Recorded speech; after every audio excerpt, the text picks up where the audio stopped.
Prêt pour un nouvel épisode? Alors, juste avant, je vous invite à aller faire un tour sur devenirtriathlète.com/commande. Vous pourrez retrouver notre livre sous la direction d'Olivier à 7 mains. On s'est mis autour d'une table pour vous proposer le meilleur pour savoir comment devenir triathlète, comment progresser en triathlon et enfin comment performer en triathlon. Je vous donne rendez-vous à la fin de cet épisode pour quelques derniers conseils. Allez, c'est parti pour devenir triathlète. Salut les sportifs, c'est Hermano et vous êtes dans un nouvel épisode du podcast Devenir triathlète.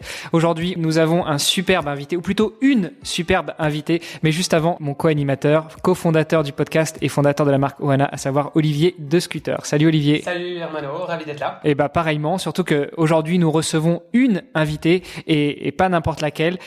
Pour ceux qui suivent un petit peu l'actualité multisport, l'actualité de l'endurance, l'actualité de l'aventure, vous devriez forcément avoir déjà entendu son nom, à savoir Perrine Fage. Salut Perrine. Bonjour, ça va? Ça va et toi? Ouais, merci. Bon alors on arrive quand même enfin à booker ce rendez-vous entre nos différents agendas bien surchargés et puis surtout le décalage horaire parce que si je ne m'abuse, aujourd'hui à l'heure où on enregistre, tu n'es pas en Europe. Oui, je suis à Riyad en Arabie Saoudite. Mais bon, ça va, on a que 2 heures. Mais moi, je me couche très tôt parce que je me lève très tôt.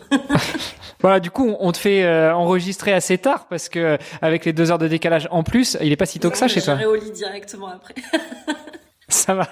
Perrine, déjà, on est enchanté de t'avoir sur le podcast. Déjà, on manquait beaucoup de voix féminines. Donc déjà, tu nous permets de rehausser un petit peu ce niveau. Et puis surtout, on est très, très heureux de t'avoir parce que Perrine Fage, ce n'est pas n'importe qui dans le monde du sport, de l'ultra, du triathlon et autres. Mais justement, on va revenir là-dessus. En tout cas, on a une tradition sur le podcast. C'est qu'au tout début de ce podcast, on donne la parole, le micro à notre invitée pour qu'elle se présente. Donc Perrine, qui es-tu? Quel âge as-tu? Que fais-tu dans la vie? Et puis, comment as-tu découvert le sport? Bonjour, merci de me recevoir déjà.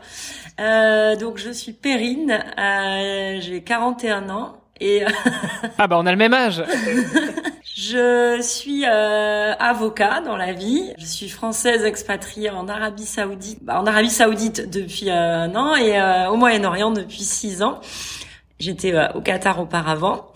Je dédie tout mon temps libre au sport et à l'aventure. Voilà, donc je pense que ça c'est la particularité. Et puis, je sais pas.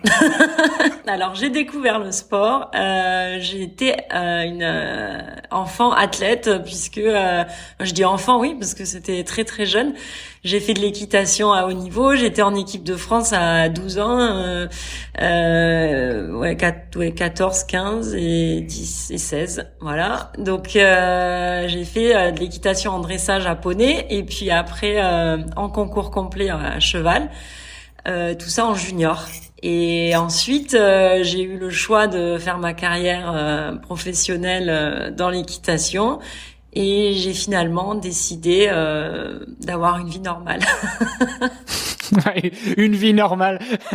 Alors déjà, il faudra que tu nous aides à définir ce que c'est qu'une vie normale. Et puis avec toi, quand on suit un petit peu ton parcours, même si on le fait pas exprès, forcément ton nom pop un peu partout. Mais quand on suit ton parcours, je veux pas croire que tu as une vie normale. Oui, bon, en fait, je dis une vie normale parce que je pense que quand on est cavalier quand j'ai décidé à la fin une fois que j'ai passé le bac, je suis partie aux États-Unis travailler dans l'équitation. Et là, je me suis rendu compte qu'être cavalier professionnel, ça voulait dire embrasser une carrière, mais une façon de vivre.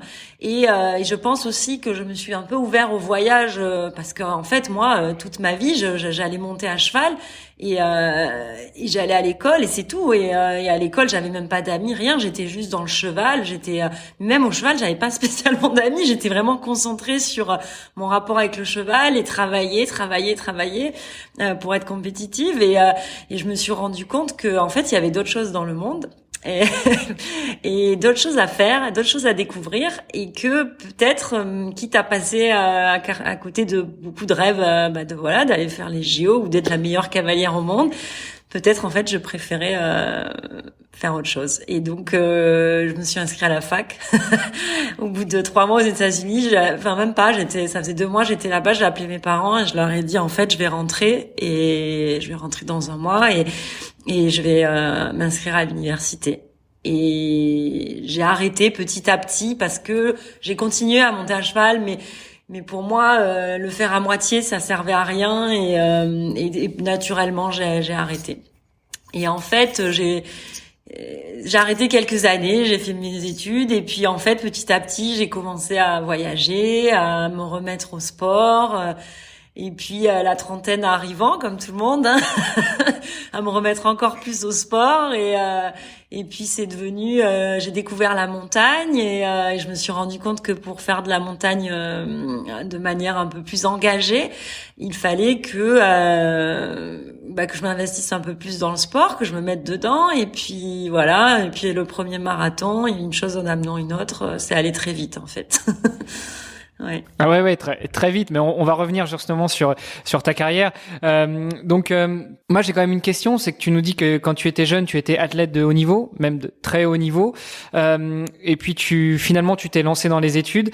Comment est-ce que tu as vécu cette phase d'arrêt? Alors, tu nous expliques que cette phase d'arrêt du sport, même si c'était progressif, tu l'as vécu un petit peu. Enfin, tu as été confronté à la réalité de la vie de sportif de haut niveau, et tu t'es dit finalement c'est pas pour moi. Donc à la limite, c'est peut-être un peu plus facile de faire son deuil de sa vie de sportive, mais est-ce que c'était pas extrêmement compliqué à gérer et puis de se mettre après dans les études? Et est-ce que tu as géré tes études de la même manière que tu aurais pu gérer ta carrière de sportif de haut niveau, c'est-à-dire à fond? Je pense que quand je me suis mis dans les études et puis j'ai un peu découvert la vie, hein, j'ai un peu fait la fête, etc. Toutes les choses que j'avais pas fait quand j'étais à cheval. Mais néanmoins, je suis allée vraiment au bout des choses dans le sens où au lieu de faire des études de droit classique, je me suis allée jusqu'au bout, jusqu'au doctorat, alors que ça sert absolument à rien. J'avais vraiment besoin de ça, quoi, d'aller au bout de tout. J'avais besoin de découvrir les études à l'étranger pour voir ce que c'était, les études aux États-Unis, enfin au Canada. J'avais vraiment besoin d'explorer même cette filière-là, ce que je faisais déjà. Finalement, je suis comme ça dans la vie. Au final, oui, ça c'est la même chose. Je n'ai pas eu, j'ai pas eu le manque, enfin dans le sens où c'est un choix que j'ai fait moi-même, qui s'est fait un peu tranquillement finalement. C'est pas mes parents qui me l'ont imposé, parce que parfois c'est rare des parents qui à 18 ans disent à ses enfants. Tu fais ce que tu veux, si tu veux, tu fais pas d'études. Moi, mes parents, j'ai raté le bac, ils m'ont puni pendant 1 an. Donc pendant 1 an, j'ai pas fait de cheval. Mais par contre, une fois que j'ai eu le bac, ils m'ont dit, tu fais ce que tu veux. Maintenant, tu veux être cavalière professionnelle, tu t'en vas, tu veux aller aux États-Unis, tu pars aux États-Unis, tu veux aller travailler chez Mark Todd en Angleterre, t'y vas. Donc ça, et puis finalement, j'ai eu le choix et c'est une décision que j'ai fait moi-même. On m'a déjà dit, mais t'as pas fait le deuil de ça, regarde ton rapport aujourd'hui au sport, à la compétition. Je crois pas quand je vois aujourd'hui des gens avec qui moi j'étais en équipe de France junior qui sont au JO. J'ai pas d'amertume. Après, c'est vrai que oui, c'est sûr que dans ma vie, j'aurais aimé un jour faire les JO. Mais bon, j'ai fait d'autres choses. Voilà. T'as un peu fait les JO du droit et puis t'as fait d'autres types de JO. Alors justement, c'est peut-être le moment de passer un petit peu sur ton palmarès.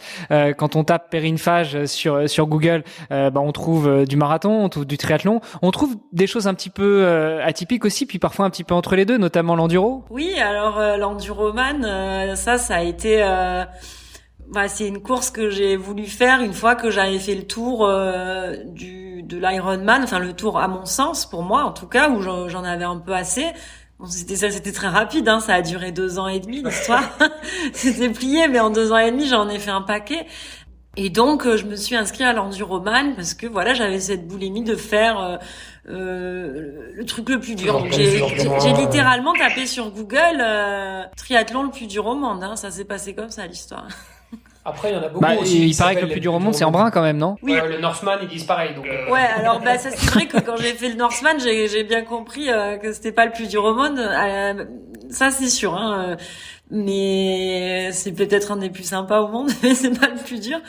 On est d'accord que c'est une appellation qui veut rien dire et de toute façon, moi je suis pas du tout pour catégoriser. En revanche, c'est vrai que là, j'avais envie de me tourner vers une distance plus longue et il y avait ce truc c'est quand même c'est fou quoi de se dire je relie Londres à Paris, traverser la Manche, c'est quand même une course qui est quand même ça c'est quelque chose, il y a un peu de sens et il y en a encore plus en fait quand tu comprends après ce que c'est que de traverser la Manche. Mais ça je le savais pas quand je me suis inscrite en revanche. On peut peut-être rappeler du coup ce que c'est l'enduroman. Oui, alors l'enduroman, c'est une course Donc où on part ça s'appelle le Arch to Arc, on part de Marble Arch à Londres et on finit à l'Arc de Triomphe. Donc 130 km de course à pied qui relie Londres à Douvres, la traversée de la Manche et ensuite de Calais à l'Arc de Triomphe, 300 km de vélo. Tout ça avec l'horloge qui est déclenchée à Londres et qui est arrêtée à Paris. Donc la difficulté de l'épreuve, bien sûr, réside dans la traversée de la Manche, mais aussi à gérer ces temps de repos à la T1 et à la T2, je veux dire, puisque en fait, quand on attend à Londres et on nous dit, en fait, la traversée de la Manche, c'est comme une fenêtre météo d'une ascension d'un sommet. Par exemple, quand vous allez monter le Mont Blanc, on vous dit, demain, il y a une bonne fenêtre, enfin, pas le Mont Blanc, mais d'autres montagnes. On vous dit, voilà, il y a une fenêtre à telle heure. Donc là, en gros, on attend à Londres et il y a le directeur de la course qui nous appelle et qui nous dit, après-demain, le bateau, il part à 1h du matin. Et de là, nous, l'athlète définit lui-même son heure de départ en fonction du temps qu'il estime mettre entre sa course à pied et sa T1. Sa première transition. Bon, et puis pour rajouter un petit peu de complexité aussi, t'as dit c'est une course, oui, c'est une course contre soi-même et contre le temps, parce qu'en réalité c'est un parcours qu'on fait seul. Il y a pas d'autres concurrents qui partent en même temps que toi. Et puis tu nous as donné les kilométrages entre Londres et Douvres et entre Calais et Paris. Mais par contre, au niveau de la Manche, on l'aura bien compris, c'est là que réside la difficulté. Selon les courants, on peut faire 30 km comme on peut en faire 60 ou même comme on peut ne jamais arriver jusqu'à... Selon les courants, mais surtout selon le niveau du nageur. Parce que plus on nage doucement, plus on nage. Donc, alors c'est effectivement vrai qu'il y a une question de courant, mais un nageur rapide ne nagera jamais 70 km comme moi je l'ai fait. Alors quand tu dis un nageur rapide, c'est-à-dire typiquement toi tu fais pas sur Ironman par exemple. Moi sur Ironman je fais 1h15 quoi. 1h10 allez quand je suis en forme, mais allez j'ai déjà dû faire 1h05 quoi. Moi je suis pas une bonne nageuse. En revanche, j'ai le même pace sur 20 heures. Donc moi c'est un peu bizarre quoi. C'est-à-dire que tu me mets sur 3 km ou sur 30, je fais la même vitesse. Mais moi je te comprends tout à fait, hein. Je suis aussi mauvais nageur et c'est pareil effectivement que je peux nager 500 mètres ou 3 km, j'ai pas été beaucoup plus loin comme toi, mais je suis persuadé qu'à chaque fois c'est plus ou moins pareil, à quelques secondes près. Et ouais, mais ce qui est assez fou parce que tout le monde me dit c'est parce que t'as pas pris des coachs, j'ai tout fait. Non mais c'est ça, non mais c'est parce que le plafond de verre entre guillemets, il est technique quoi. C'est pas une question de condition physique ou de force ou n'importe quoi. C'est vraiment on n'a pas la technique quoi. Bon alors après, en revanche sur des durées aussi longues, donc il y a quand même des blessures qui apparaissent. Même si moi j'avais fait vraiment du gros volume, donc j'étais prête à nager 70 km, mais c'est vrai que en fait voilà, les épaules comme tout le monde on le sait, il y a plein de petits muscles dedans, etc. C'est quand même des parties du corps qui se blessent et au bout de quand t'es en train de nager, ça fait 20 heures, c'est difficile quoi. Moi j'ai eu à la fin j'ai eu des tendinites au bras là plutôt, les épaules ça allait, mais c'est quand même quand on nage ces distances là, faut quand même faire une préparation physique haut du corps qu'on fait pas forcément en triathlon. En Ironman quoi. Mais oui c'est et puis bon voilà la traversée donc là moi je prépare la vraie traversée, donc parce qu'en fait quand on traverse la Manche pour l'enduroman, on a le choix de faire une catégorie avec combinaison ou sans combinaison. En général, quand on veut être un peu rapide ou faire un record, on le fait avec combinaison. Et puis surtout qu'en général, on n'est pas des très bons nageurs. Les gens qui font l'enduroman, il y en a pas. Enfin, il y en a quelques-uns, mais pas tous. Et donc la combinaison. Il y en a eu quelques-uns quand même. Après, la facilité, c'est que sur l'enduro, vous n'êtes pas à 10 millions, donc c'est facile aussi de regarder la liste. Non, les excellents nageurs, il y a eu que l'Australien et un Belge aussi. Moi, excellent nageur, l'ophtalmo, là, je sais plus comment il s'appelle, Julien. Celui qui a battu le record. Julien, celui qui a battu le record, il a nagé. Non, Lionel, c'est un athlète. Il était à Kona en même temps que moi. Il met 9h40 à Kona, je sais plus. Et il a nagé en 20 heures la traversée.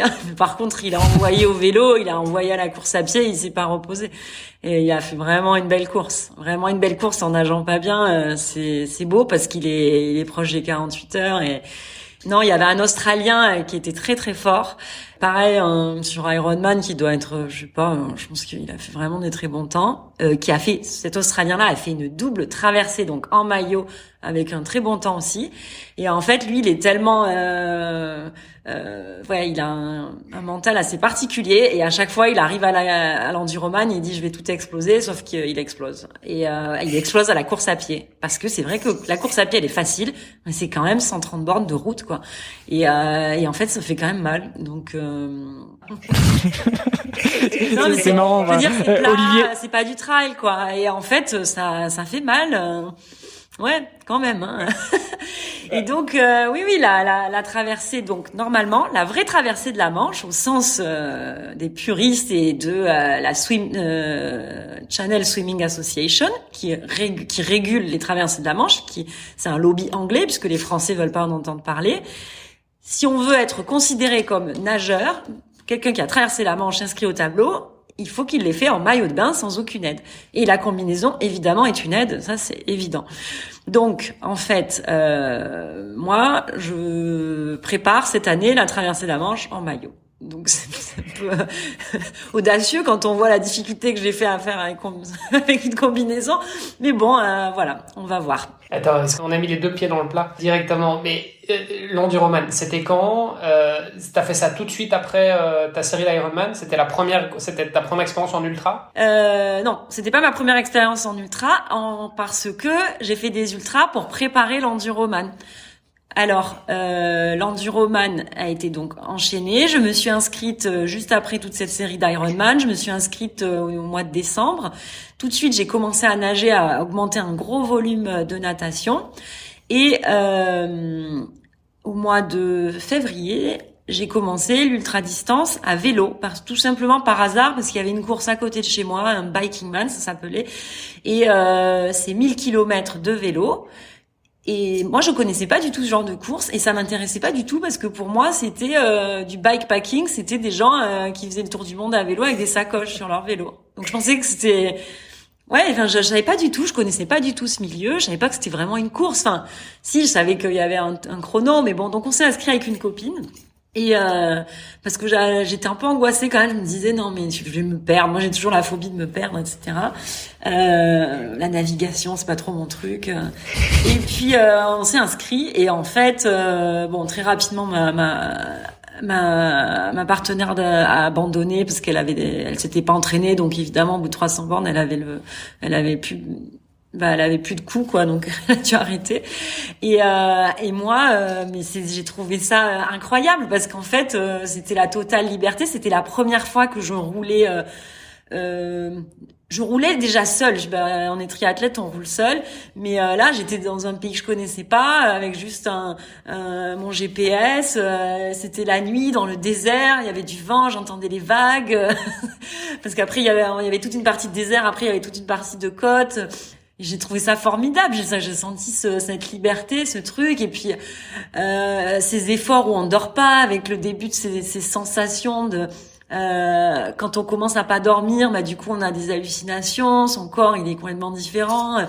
Et j'ai été portée par ça. J'ai commencé à regarder un peu le tracker, à me dire tiens je vais battre la fille devant parce qu'elle s'est arrêtée manger. Je me suis dit même si tu vas pas vite.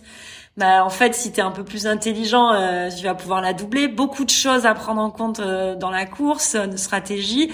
Et je me suis dit, ça, c'est quelque chose que je vais réitérer parce que c'est vraiment intéressant. Et alors, je me suis inscrite ensuite à un deuxième en Corse. Et ensuite, donc, pendant toute la préparation de l'enduroman, j'ai fait beaucoup de, toutes les semaines, j'avais comme on fait notre sortie de 180 le samedi, moi je faisais ma sortie de kilomètres de vélo, moi je faisais ma sortie de 6 heures de natte le samedi. Attends, et tu nageais en piscine? Alors, non, j'étais au Qatar. Non, non, Riyad, il n'y a pas la mer, mais j'étais au Qatar et je nageais en mer et de temps en temps en piscine. Mais là, là, c'est vraiment dur, quoi. Non, parce que 6 heures de piscine, faut avoir envie, quoi. Ouais, mais je l'ai fait, hein. Enfin, déjà 6 heures en mer, c'est chapeau. 6 heures, non, parce que 6 heures en mer, tu t'ennuies moins parce que il se passe des trucs. T'as des bateaux qui passent. Tu comptes les méduses. Alors, le problème, c'est que ça coûte des sous parce qu'il faut un bateau qui te suit ou un jet ski ou un kayak. Bon, t'as jamais quelqu'un en kayak qui te suit. Enfin, c'est rare. Un jet ski, ça coûte un peu plus cher. Mais il se passe des choses, tu vois. Et puis la mer, t'es dans un élément, tu vois. La mer, tu la sens, et elle bouge. Tu sens les courants. Il se passe quelque chose quand tu passes autant de temps. Et à la piscine, non, il se passe pas de choses. Éventuellement, si tu oublies le virage, il se passe le mur, mais à part ça. Pour la petite histoire, à l'époque, j'habitais dans un hôtel et il y avait une piscine de 50 mètres et de temps en temps, mon coach, il me collait quand même des séances en semaine. Et parce que je finis tôt le boulot, donc, surtout au Qatar, je finissais tôt.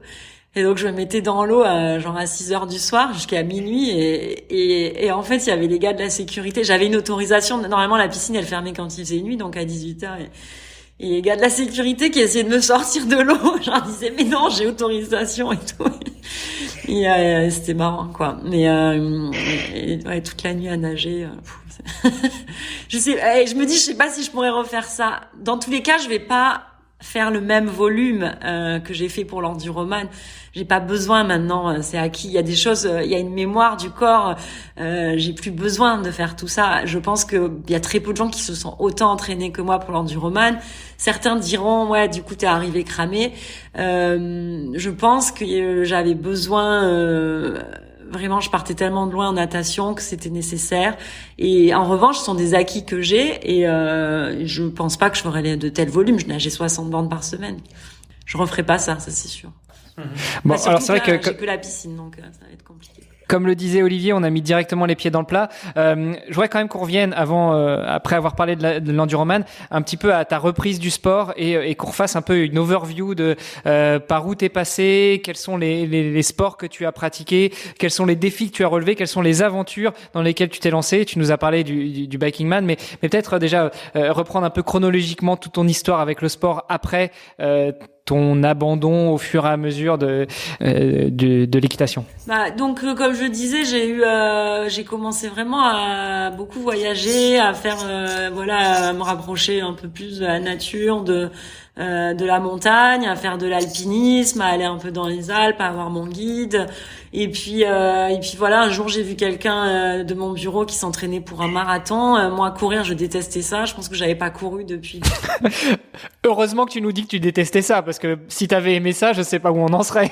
Depuis l'épreuve d'endurance au bac, tu vois, j'avais pas de chaussures de sport, donc j'avais 30 ans et voilà, et je suis allée les voir au marathon de Paris. J'ai dit mais c'est vraiment ouf, c'est incroyable, je veux faire ça moi aussi. Donc là on était en avril et puis en juillet je m'inscris à la salle de sport et comme ça coûtait hyper cher, j'y allais tous les jours. Je me dis je vais rentabiliser l'abonnement. Mais ceci dit c'est un bon truc ça aussi hein. C'est vrai hein, au plus tu vas investir dans ton matos, dans l'abonnement de la salle de sport ou quoi, au plus tu vas vouloir rentabiliser, tu vas l'utiliser. Donc Exactement. Puis c'était une bonne salle, elle était bien, ça sentait bon. J'étais bien, donc j'allais tout le temps. Et puis j'ai fait le Mont Blanc là dans l'été. Donc c'était pour être un peu fit pour le Mont Blanc, donc j'ai fait le Mont Blanc, ça s'est très bien passé. Et en septembre, j'ai acheté des chaussures pour courir quand même. Enfin non, j'avais j'avais des baskets de salle, mais je courais pas quoi. Je faisais des cours de sport, je me remettais en forme, mais je courais pas quoi. Un petit peu Et puis arrive septembre, on s'inscrit aux 20 km de Paris là parce que je m'étais inscrite au marathon de l'année d'après. Donc on s'inscrit aux 20 km de Paris. Là, je dis mais je vais jamais y arriver. Enfin, je veux dire, c'est pas possible. J'ai pas couru plus 5 km quoi. Et puis mes copines m'amènent, elles me disent bon allez, on fait 12, si tu fais 12, tu feras 20. Enfin voilà le classique quoi. Donc allez, on court 12, j'ai réussi. Après on fait le 20 aux 20 km de Paris, ça se passe bien. Et puis après, j'ai fait un programme de marathon en janvier et voilà, après je suis partie un peu un mois au Népal faire pas mal d'alpinisme. Et quand je suis rentrée, j'ai continué mon programme marathon et j'ai fait mon premier marathon Et puis après, j'en ai fait un autre 3 mois après. Et puis après je suis partie au Qatar. Et là, ça a été le début de tout parce qu'en fait, avant de partir, mes copains me disent viens, on s'inscrit au 73 à l'Ironman 73 de Aix. Et moi, je dis bah non, on va pas s'inscrire à un 73. Si on s'inscrit à un truc Ironman, on s'inscrit à un full, quoi. Enfin. Je dis moi je vais pas mettre ma vie de côté, m'entraîner et tout pour faire un semi, quoi. C'est comme si je m'étais mis à courir pour faire le 20 km. Non, je me suis mis à courir pour faire le marathon. Et ils me disent ouais non mais là je crois que tu t'es jamais monté sur un vélo, tu sais même pas ce que c'est des pédales machin clé automatique. Je dis, non mais ça va. Et puis je pars au Qatar, donc on est en septembre, je pars au Qatar, mon vélo il reste un peu enfermé pendant 2 mois dans sa boîte. Mais par contre, je courais pas mal parce que je préparais le marathon de Dubaï et je voulais déjà mettre un peu moins de temps qu'avant. Et puis donc on est genre en décembre et j'ouvre mon vélo et je monte sur mon vélo là et je me dis donc je monte sur le vélo et je sais pas comment passer les vitesses, donc je vais sur YouTube. Parce que j'ai dit à ma mère, putain, mais il y a pas les vitesses, je sais pas comment ça se passe, j'avais pas compris que ça se passait dedans. Évidemment, je fais les pédales automatiques, je tombe. Bon, ça va être compliqué, quoi. Mais quand même, je fais ma première sortie, donc une fois que j'ai compris comment passer les vitesses, je fais ma première sortie et là, je fais 30 bornes. Ah, je dis, c'est génial, je crois que je vais m'inscrire à l'Ironman. C'était fou, quoi. J'ai trouvé ça génial d'être sur un vélo. Ouais, pourtant, je faisais du Vélib à Paris, hein, mais bon, je trouvais ça fabuleux. Je dis bon, allez, je m'inscris à l'Ironman. Donc je redis à tout le monde. Ils me disent non, c'est pas possible. Déjà fais Aix, tu verras l'année prochaine. Je dis non, mais je vais pas attendre un an, moi. Donc on était inscrits à Aix. Hein. Je dis je m'en fous, je les écoute pas. Ce week-end, je fais 180 et si je réussis, samedi soir, je m'inscris à l'Ironman. Et je suis partie. Donc j'avais fait 30 une fois. Je suis partie. Et alors, bon, au Qatar, c'est l'autoroute, quoi. T'as une autoroute avec 2 fois 4 voies. Et tu te mets sur le côté et tu roules et y a rien. C'est même pas un beau désert ou quoi. Et voilà. Tu fais demi-tour, quoi. Et en plus, je me prends le vent dans la gueule. Donc là, je pleurais, littéralement, hein. Donc je pleurais, mais bon, au retour, j'ai eu le vent dans le dos. Donc ça, j'ai trouvé ça cool. Puis accessoirement, alors je voudrais pas faire dans les clichés, mais t'étais une femme au Qatar sur un vélo, ça devait être aussi une petite pression en plus, non? À l'époque, oui. Après, rapidement, ça a changé. Mais à l'époque, c'est vrai que oui, à cette époque-là, c'était un peu. Et puis bon, c'est des communautés. Il y a des communautés de triathlètes. Vous savez, c'est les mêmes hein, qu'en France. Le triathlon, c'est super sympa. On fait tous en club. Mais tout le monde donne des leçons. Je suis désolée, hein. Ah, mais tu fais ça, mais tu devrais pas. Alors déjà, tout le monde m'enquiquinait parce que je roulais seule. Tout le monde me disait que j'avais pas le vélo qu'il fallait, les roues qu'il fallait, le cuissard qu'il fallait, le machin. Mais tu sais, si t'achètes ce casque-là, tu gagneras 5 watts. Tu sais, si tu fais pipi avant, tu gagneras 10 watts. Hein. Enfin bon, c'est toujours ça, quoi. Et moi, rapidement, le club, il me disait non, mais tu peux pas aller rouler toute seule 480 et tout. Bon, moi, j'ai écouté personne. Hein. J'allais aux entraînements de natation parce que je voulais nager en mer parce que je connaissais pas trop. Et en revanche, après le vélo, je faisais par moi-même. Et donc j'ai fait mes 180, j'ai cru que j'allais mourir quoi. Franchement, je sais pas combien de temps j'ai mis quoi. J'ai dû mettre 10 heures, non, je sais pas. Et je suis rentrée, j'ai dormi c'était vendredi matin, j'ai dormi tout le week-end et samedi quand je me suis réveillée, je me suis inscrite à l'Ironman de Nice. J'ai dit c'est bon, ça va passer. C'est sûr. Et là, j'ai fait les choses à la Périne, quoi. J'ai pris un coach, j'ai fait un plan d'entraînement, j'ai changé de vélo, j'ai commencé à lire des trucs, à m'intéresser, à me mettre à fond dedans. Le coach de vélo qui venait avec moi pour m'expliquer plein de trucs, faire des séances aussi de force, etc. Et ça, c'était super. Il était très dur. En plus, il me rappelait ma prof de cheval. Il était horrible, quoi. Il m'empêchait de manger et tout.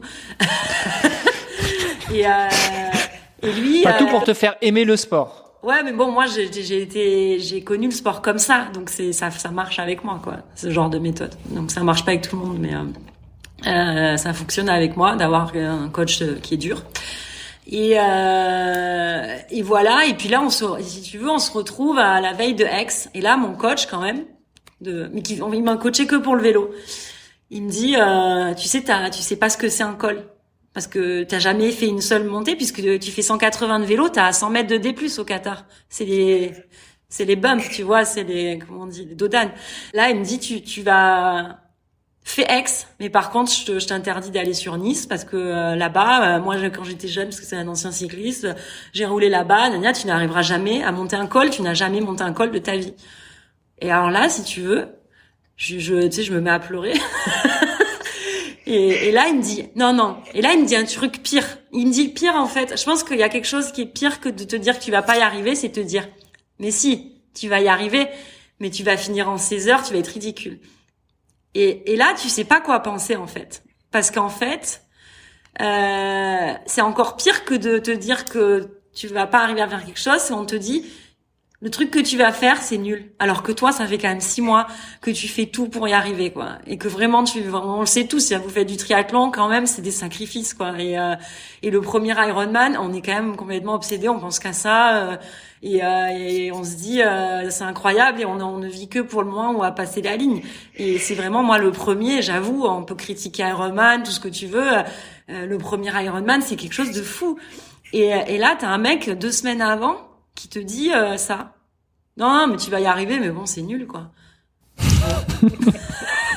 Et là, c'est marrant parce que je rencontre une première nana, je lui raconte ça, et c'est une nana qui a développé le cyclisme féminin au Qatar, et elle est très woman power, machin. Et je lui raconte l'histoire, je suis effondrée, elle me dit, mais Perrine, tu peux faire tout ce que tu veux. Tu sais quoi, demain, tu peux t'inscrire à 1000 km à pied. Bon, je pense qu'elle avait pas conscience de ce que c'était, mais... Et elle, surtout, peut-être qu'elle te connaissait pas, elle savait pas que tu le ferais. Oui, c'est ça. Et elle me dit, tu peux faire tout ce que tu veux. Donc là, je commence et tout. Et puis là, j'appelle mon père, et c'est marrant parce que mes parents, ils sont assez durs avec moi, et souvent aussi, quand Simon, normalement, j'étais sûre qu'il allait me dire, écoute ton coach, il faut toujours écouter ton coach. Et là, il me dit, mais tu l'emmerdes. Tu l'emmerdes, t'as fait ton truc. Fais-toi confiance. Tu sais très bien, tu m'avais dit, il me dit, tu m'avais dit un truc, si tu remplis à 100% ton entraînement marathon, t'as 99% de chances de finir dans les temps que t'avais prévus. Il me dit, t'as fait 99% de ton entraînement triathlon, t'as tout rempli, ça va être la même chose sur ton Ironman. Et je lui dis, bah ouais, je dis, ouais, mais j'ai jamais fait un col, nanana. Il me dit, ouais, tu verras. Et puis je fais Aix, et là, tu sais, la natation, elle est annulée, donc du coup, bah j'ai pas d'expérience, donc la course se passe bien, j'arrive quand même à monter le col à Aix, tu vois, mais il y avait vachement de vent, donc j'avais hyper peur, mais bon, la course se passe plutôt bien, là, le 73 de Aix, mais bon, sans la natation, j'ai l'impression que j'ai jamais fait de triathlon en finale, tu vois. Et puis et j'avais dit à personne que je faisais Nice, tu vois, parce que tout le monde me faisait chier en me disant, mais t'es folle, tu sais pas ce que tu vas te blesser. Ah voilà, tu vas te blesser, ça c'est la phrase, voilà. Et mon coach me soutenait plus, donc j'avais plus personne, quoi, à part mes parents. Et puis Aix se passe bien, et puis je pars sur Nice, quoi. Et je me dis, j'y vais.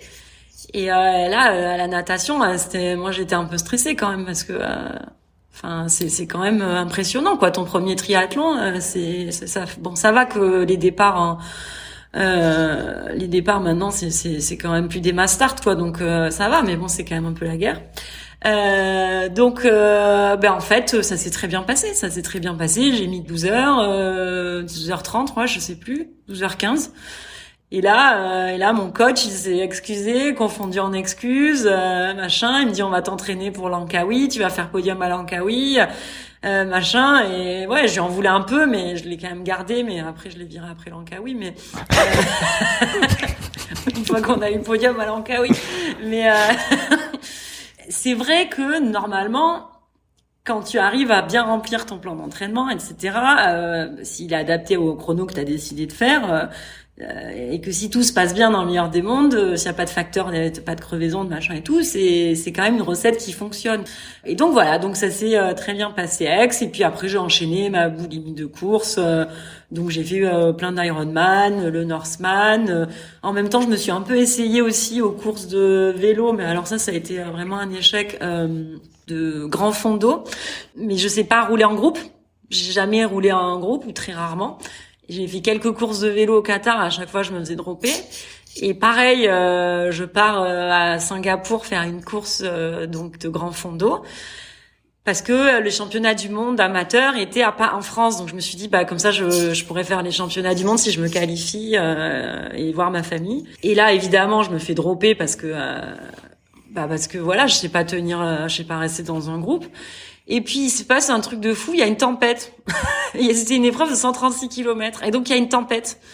Et donc moi, la bonne triathlète, quoi, je me mets sur je continue, je roule et d'un coup, je vois le peloton en face de moi. J'arrive à rattraper, je fais mais attends, c'est fou, qu'est-ce qu'elle fout là et tout. Et là, il restait genre 5 bornes. Mais c'était la guerre. Et là, j'ai compris ce que c'était. Enfin, j'ai compris ce que c'est. C'est très prétentieux de dire ça. C'est vraiment une micro-expérience. Mais j'ai compris ce que c'était le cyclisme. C'est des malades. C'est un autre sport, quoi. Donc là, c'était la guerre. On s'est insulté avec les filles. Il y avait les mecs au milieu, parce qu'il y avait, les mecs qui étaient moins bons, qui étaient là avec nous, qu'on avait rattrapés. On a commencé vraiment la pression montée, etc. On s'est tous, parce que tout le monde arrivait en même temps. On s'est tout insulté et puis d'un coup il y a eu le sprint et je sais pas ce qui s'est passé. Et j'ai fini par 4e et donc j'ai été qualifiée. 4e j'étais qualifiée. Mais j'ai rien compris quoi. On était 30 et on est tous partis. Et là ils me disent mais c'est bon t'es qualifiée, tu vas. Et alors autant vous dire que au championnat du monde là j'ai été droppée, j'ai fini peut-être dans les 10 derniers quoi. T'avais presque fait un podium mais inversé. Oui. Mais c'était fou. Enfin, c'est fou. Le vélo, c'est autre chose, quoi. Le vélo, là, en plus, je l'ai vu au championnat du monde amateur. Tu vois, c'est les gens, ils me doublent parce que les groupes, ils te doublent. Donc, j'avais Gianni Longo qui te double après, mais ils vont à une vitesse de malade. Tu vois, c'est des anciens pros qui sont en amateur. C'est pas ce qu'ils foutent là. Ils sont dans des cols. Ils montent à 25 km/h. Toi, t'es en train d'en chier à 14, quoi. Et puis là, t'arrives à l'arrivée. Et là, t'as tout le monde qui vomit partout, qui est effondré, machin. Et je dis, mais c'est fou, c'est encore pire que l'Ironman, ce truc. Bon, voilà. Donc, c'était ma courte carrière de cycliste. Voilà, tout ça pour dire que j'aime bien essayer des nouveaux trucs, quoi. Et j'en suis venue aussi à essayer le trail par hasard. Je voulais pas du tout faire de trail parce que déjà j'habitais au Qatar, il y avait pas de montagne. En plus, je me sens pas très agile en descente, etc. Donc et puis ça me disait rien, je savais pas, ça me parlait pas trop en fait. Ouais, c'est un sport qui me parlait pas trop. Et pourtant c'est bizarre parce que la montagne me parle, mais le trail ne me parle pas. C'est étonnant quoi. Et puis un jour il y a une course toujours à Oman. À chaque fois c'est juste à côté donc de chez moi. Il y a UTMB qui organise un ultra trail.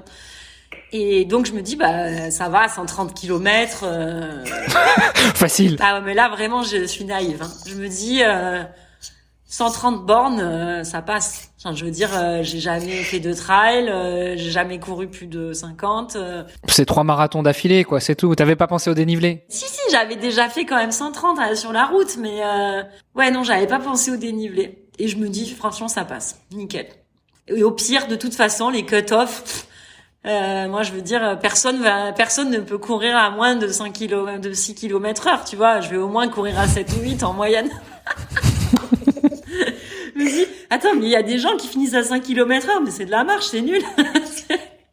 Et ouais, et en fait, c'était très, très dur. C'était, en plus, techniquement, il y a de tout le circuit UTMB, mais c'est pas moi qui le dis, hein. C'est ce qu'il y a de plus dur.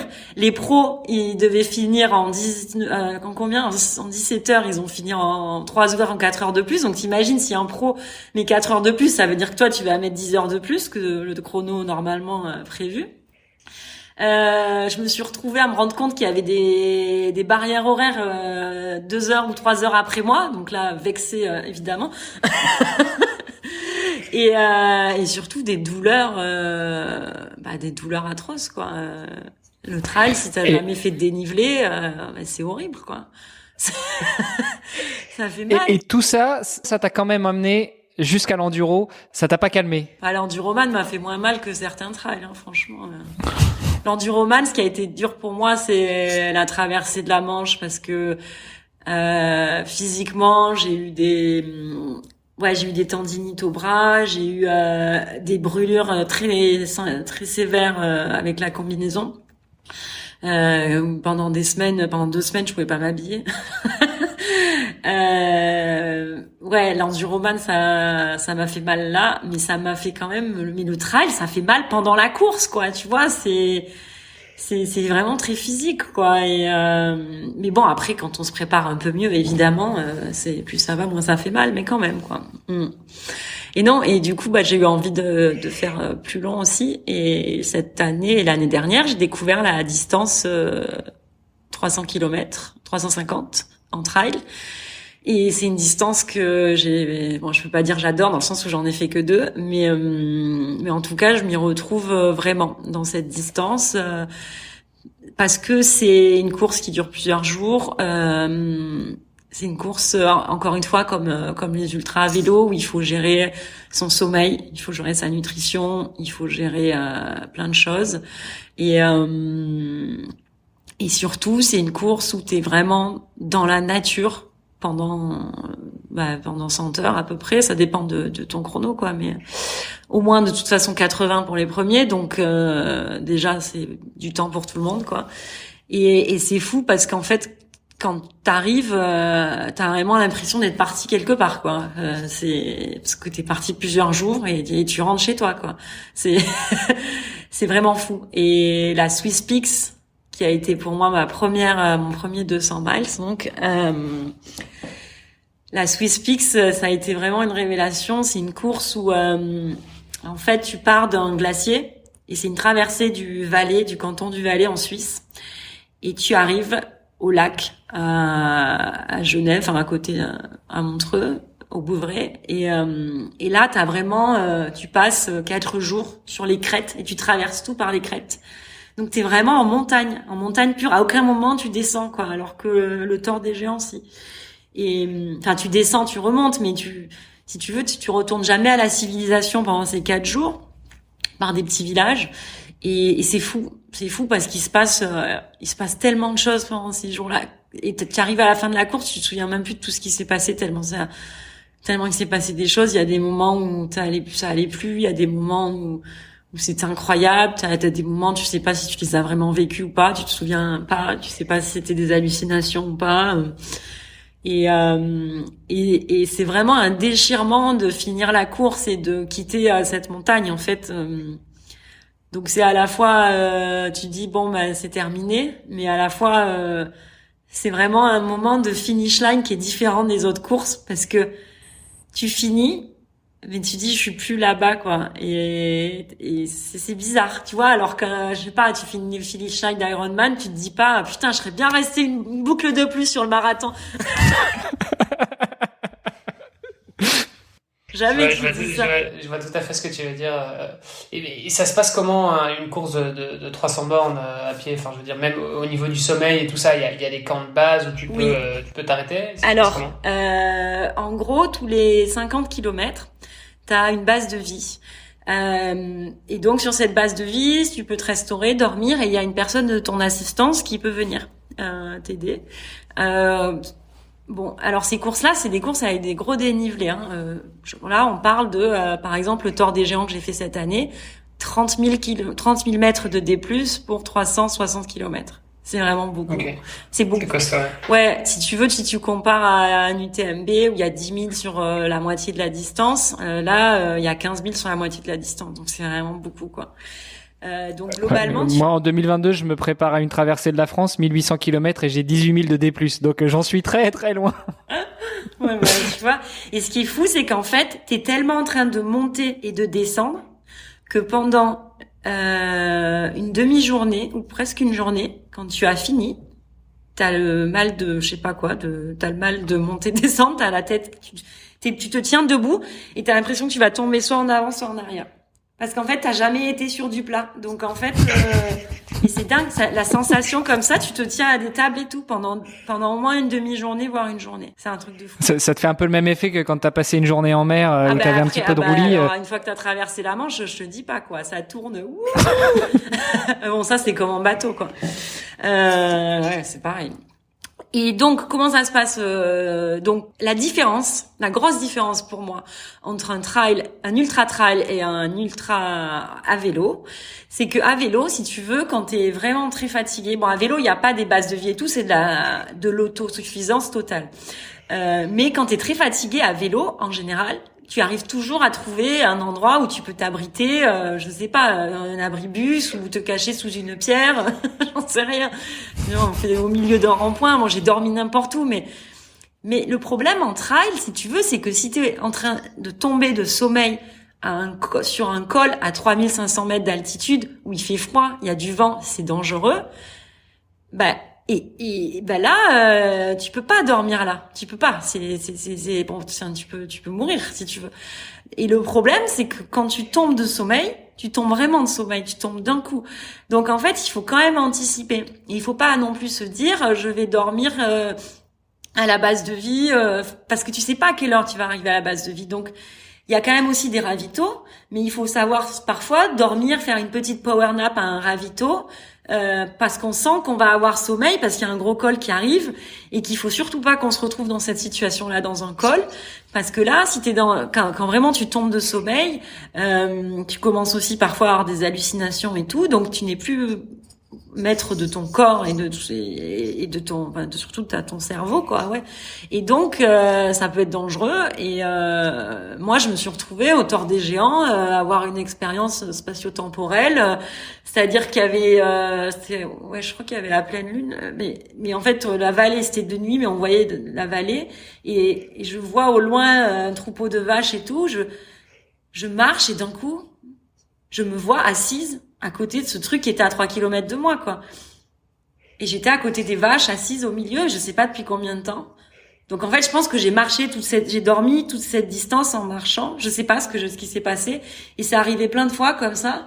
Et à un moment, j'étais en train d'aller vers une rivière et j'entends quelqu'un qui me dit, où tu vas? Je dis, je vais à la rivière. Il me dit, non, Perrine, c'est pas le chemin. Ah oui. Donc heureusement que j'avais un concurrent derrière moi, qui m'a alerté, quoi, parce que j'étais en train de descendre sans aucune raison vers une rivière. Et donc ça arrive pas à la première nuit, hein, c'est à la 2 ou 3e. Donc voilà, donc t'as beaucoup de choses à gérer, tes ampoules aussi, parce que sur ces distances-là, il y a très peu de gens qui ont pas d'ampoule, hein, quand même. Mon dernier ongle est tombé aujourd'hui du Tort des Géants. Il a son âme. Donc en fait, si tu veux, quand t'arrives sur les bases de vie, c'est des zones de guerre. Et plus ça va, plus c'est des zones de guerre. Donc là, t'as des gens, c'est des cadavres qui essaient de dormir. Ouais, on va plutôt dire des zombies, parce que des cadavres... sur des lits de camp qui sont en train de tu te fais percer les ampoules, t'as des trucs qui giclent dans tous les sens. Tu dors, mais en fait, t'as super mal parce que je sais pas, t'as des douleurs partout. Bon, bref, t'essaies de manger. T'as des gens qui sont malades parce que voilà. Moi ça va, j'ai jamais de problème d'estomac, etc. Et puis ça repart toujours. Et c'est incroyable. Il se passe plein de choses. Il y a une stratégie là aussi, c'est-à-dire qu'il faut moi je pense qu'il faut toujours rester avec des gens. Il faut toujours rester dans des pieds. Il faut te situer dans ta course, tu vois, c'est-à-dire que il y a des fois où tu lâches, et si tu lâches un petit peu, tu perds rapidement 3-4 heures, quoi, ou 4-5 heures même. Et en fait, tu te retrouves avec des gens, c'est pas les gens avec qui tu dois être. Donc il faut remonter dans la course, parce que très rapidement, tu sais, c'est comme quand t'es en voiture sur l'autoroute, quoi, tu te retrouves avec les gens à la même vitesse tout le long sur un long trajet. Et donc très rapidement, tu sais qui est à ta vitesse. Enfin très rapidement, non, au bout d'un jour en général. Et donc, il y a des gens... C'est très relatif, ton rapport au temps, quand même. Non, mais après, il y a des gens qui explosent. Oui, c'est vrai, une journée, il y a des gens qui explosent, etc. Mais il faut avoir en tête que, voilà, toi, tu dois être là. Il faut que tu te situes là. Il faut que lui t'aille rattraper parce que lui, il a ton niveau. Et c'est pas une question de genre, je vais gagner là. Moi, on sait très bien que je vais pas gagner la course, etc. Mais moi, je veux faire une bonne course et je sais que, voilà, si je suis avec lui, je reste avec lui. Ou il y en a qu'il faut lâcher. T'es avec eux, ils sont super sympas, tu t'éclates, mais non, faut pas rester avec eux. Parce que si tu restes avec eux, tu vas avoir la barrière horaire et voilà, donc il faut te casser et il faut aller avec le mec devant parce que toi, c'est là où tu veux être et c'est la course que tu veux faire.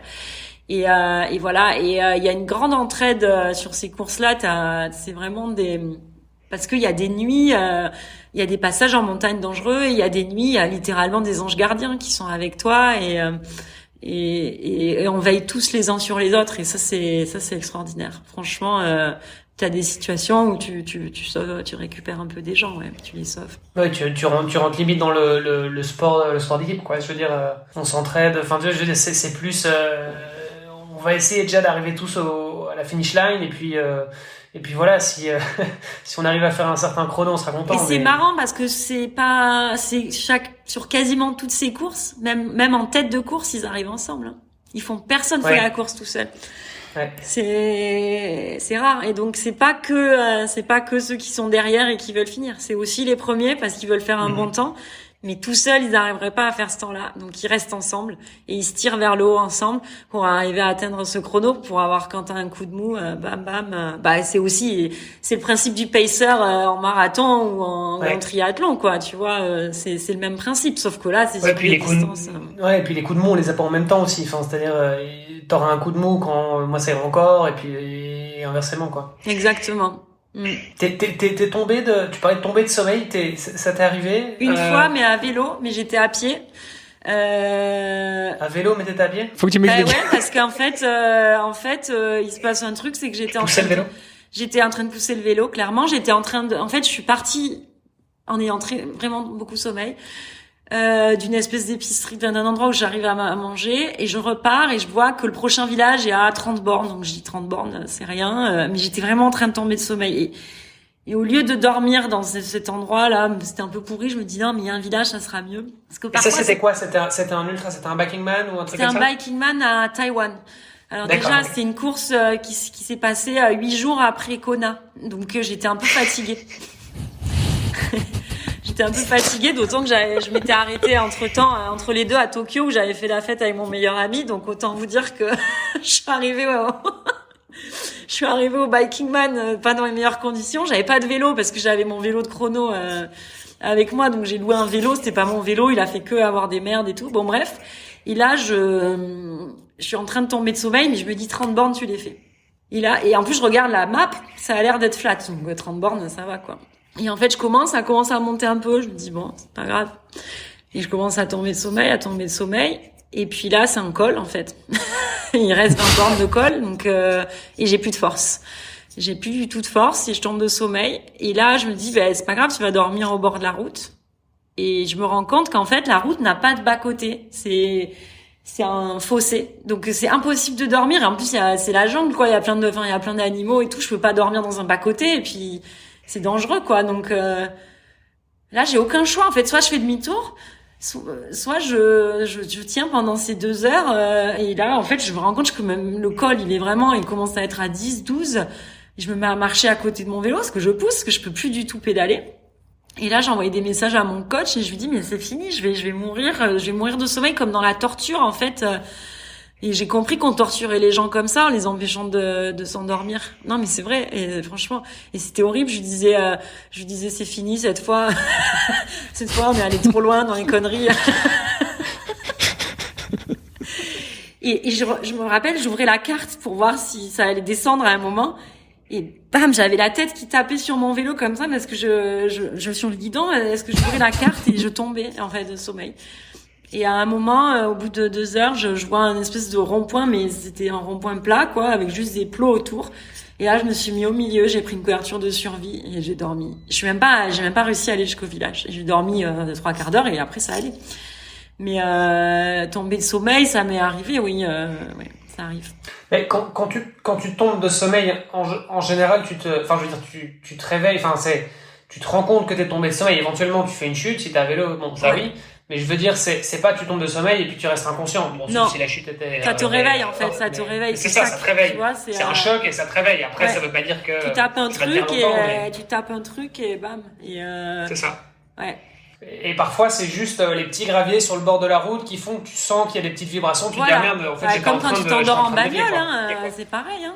C'est la même chose, hein. Donc ça, c'est des choses qu'il faut gérer. Moi, j'ai appris à gérer un peu mieux. C'est-à-dire que... alors, on te dit faut dormir quand t'as sommeil. Donc c'est ce que j'essaie de faire maintenant en ultra trail, mais par contre quand même en montagne, j'anticipe un petit peu. Voilà, comme je l'ai dit tout à l'heure, s'il y a un col, j'anticipe un petit peu et puis en ultra à vélo, bon là ça fait un moment que j'en ai pas fait, mais je pense que je gérerai aussi différemment maintenant. Pas pousser, tu vois, parce qu'en fait le temps que tu perds quand t'es épuisé ou t'avances plus, que tu roules, t'es sur du plat à 18. Ouais, t'es plus productif, quoi. Ça sert à rien. Il vaut mieux t'arrêter, dormir et là repartir. Bah, c'est comme quand tu bosses d'ailleurs. Enfin, je veux dire, tu bosses, ça fait 10 heures que t'es devant ton ordi, t'as pas pris de pause. Bon, bah forcément, t'es plus productif. Donc, il vaut mieux que tu fasses une bonne pause. Tu vas t'aérer, tu fais autre chose, tu fais une power nap, n'importe quoi, mais au moins tu seras plus productif après, quoi. C'est pareil. C'est la même chose. Et ouais, l'ultra à vélo, c'est intéressant aussi. Mais c'est vrai que moi maintenant, en fait, si tu veux, une fois que j'ai découvert l'ultra à vélo, j'ai compris que je pouvais faire du vélo toute seule. Et en fait, je me suis un peu affranchie des courses et j'ai fait mes propres défis moi-même. Et ça, c'est encore autre chose. Mais du coup, ça te permet de faire que ce que t'as envie. C'est plus flippant parce que déjà, c'est plus d'organisation parce que t'as pas le mec avant qui allait reconnaître une course. Donc, c'est toi qui dois te faire tes traces, te tromper dans les routes parce que tu n'as pas reconnu l'endroit ou le pays où tu vas avant. Tu sais pas où c'est que tu vas pouvoir manger, dormir, boire, s'il y a avoir des endroits pour boire. Si t'as une galère, eh ben y a personne, il y a pas un bouton, un tracker de course avec quelqu'un qui te suit et qui vient te chercher. Mais en revanche, c'est la vraie aventure, quoi. Et ça, j'ai découvert ça, j'ai adoré. Avec Steven, on a fait beaucoup d'aventures en haute altitude aussi. Ça, c'est hyper intéressant. Moi, j'avais donc fait beaucoup d'alpinisme en très haute montagne et là, allier les deux passions, faire monter des cols à vélo à 5000, c'est quelque chose. Parce qu'en fait, c'est des cols normaux, quoi, genre un col des Alpes à 12%, quoi. Sauf que tu commences ton col, t'es déjà à 4005, donc t'es déjà là au niveau du Mont Blanc. Et tu montes à 5004, 900 mètres de D+, c'est comme si tu respirais dans un sac de... Et c'est fou, quoi. C'est un effort qui est vraiment intéressant. Et ouais, c'est vraiment... Moi, j'aime le cyclisme en haute altitude. Je trouve ça vraiment passionnant, quoi. Alors, j'avais une question par rapport au fait de tomber de sommeil, comme tu disais. Je voulais compléter un petit peu le sujet, mais très rapidement. On parle aussi de plus en plus, et notamment on en parle dans le livre qu'on a coécrit avec Olivier et d'autres super auteurs, de cet état de flow. Comment est-ce que quand c'est tes premières expériences, tu fais un peu la différence entre l'état de flow où c'est un espèce d'état de conscience modifié. Parfois même, tu peux te voir en train de faire du sport, et puis ce moment où tu sens que tu tombes de sommeil, ou même tu le sens pas. C'est juste la chute qui te réveille. Au début, tu sais pas. Voilà, tu fais pas la différence. Tu comprends pas ce qui t'arrive. Et justement, c'est là où tu pousses, et en fait, après, quand t'as l'expérience, tu sens que ça commence à venir, tu le vois arriver, et c'est là où tu dis bon, là, je dors parce que sinon, je vais me retrouver en difficulté et je vais perdre du temps. Et il faut pas te retrouver sur ton vélo à 8 km/h en train de t'endormir. Ça sert à rien. Comment est-ce que tu anticipes ces moments-là? Parce que finalement, bon, faut bien connaître son corps, et je pense que on a chacun nos limites un petit peu, elles sont différentes pour chacun, et avec un peu d'entraînement, j'imagine que moi, je dors assez facilement n'importe où, donc et n'importe quand, donc anticiper ces moments-là, ouais, c'est tu t'assois, tu dors, et voilà. Typiquement pour avoir un petit peu une idée sur sur une course de 300 bornes, tu dors combien de temps, et tous les combien de temps, et à quelle fréquence? Alors, quand j'ai fait la Swiss Peaks, comme c'était ma première, que j'avais pas du tout, je pensais qu'elle aurait pas lieu parce qu'il y avait le Covid, donc c'était l'année 2020. Et en fait, merde, un mois avant, je me rends compte qu'elle a lieu. Merde, faut s'entraîner. Ouais, bon, j'étais pas vraiment entraînée. Ça me rappelle quelque chose, ça, Olivier. Pour ce genre de course, si tu veux, on avait fait quand même le GR20, donc c'est quand même ça, c'est des bonnes prépas, tu vois.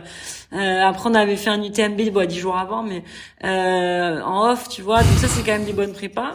Et puis j'étais en France à ce moment-là, donc je faisais quand même, je crapahutais quand même en montagne, même si c'était pas forcément en trail, mais au moins pour me balader, quoi.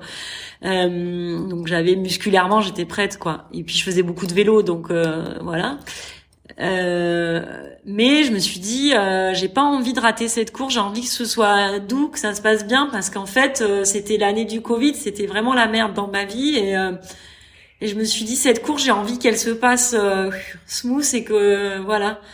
Et ma target, c'était à chaque base de vie, je passe 4 heures, donc c'est-à-dire je rentre dans la base de vie, 4 heures après, je suis ressortie.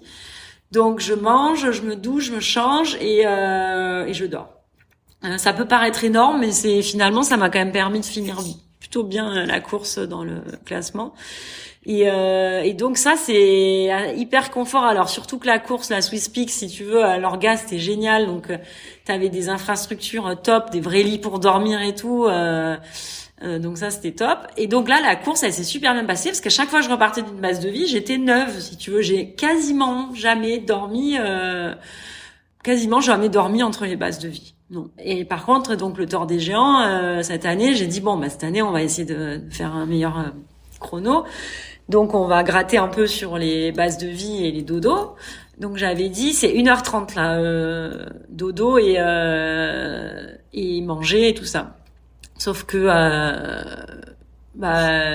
l'Italie, l'organisation italienne, c'est pas l'organisation suisse. Le Tour des Géants, j'avais vraiment envie de le faire parce que c'était une course mythique. Par contre, c'est une organisation de merde, quoi.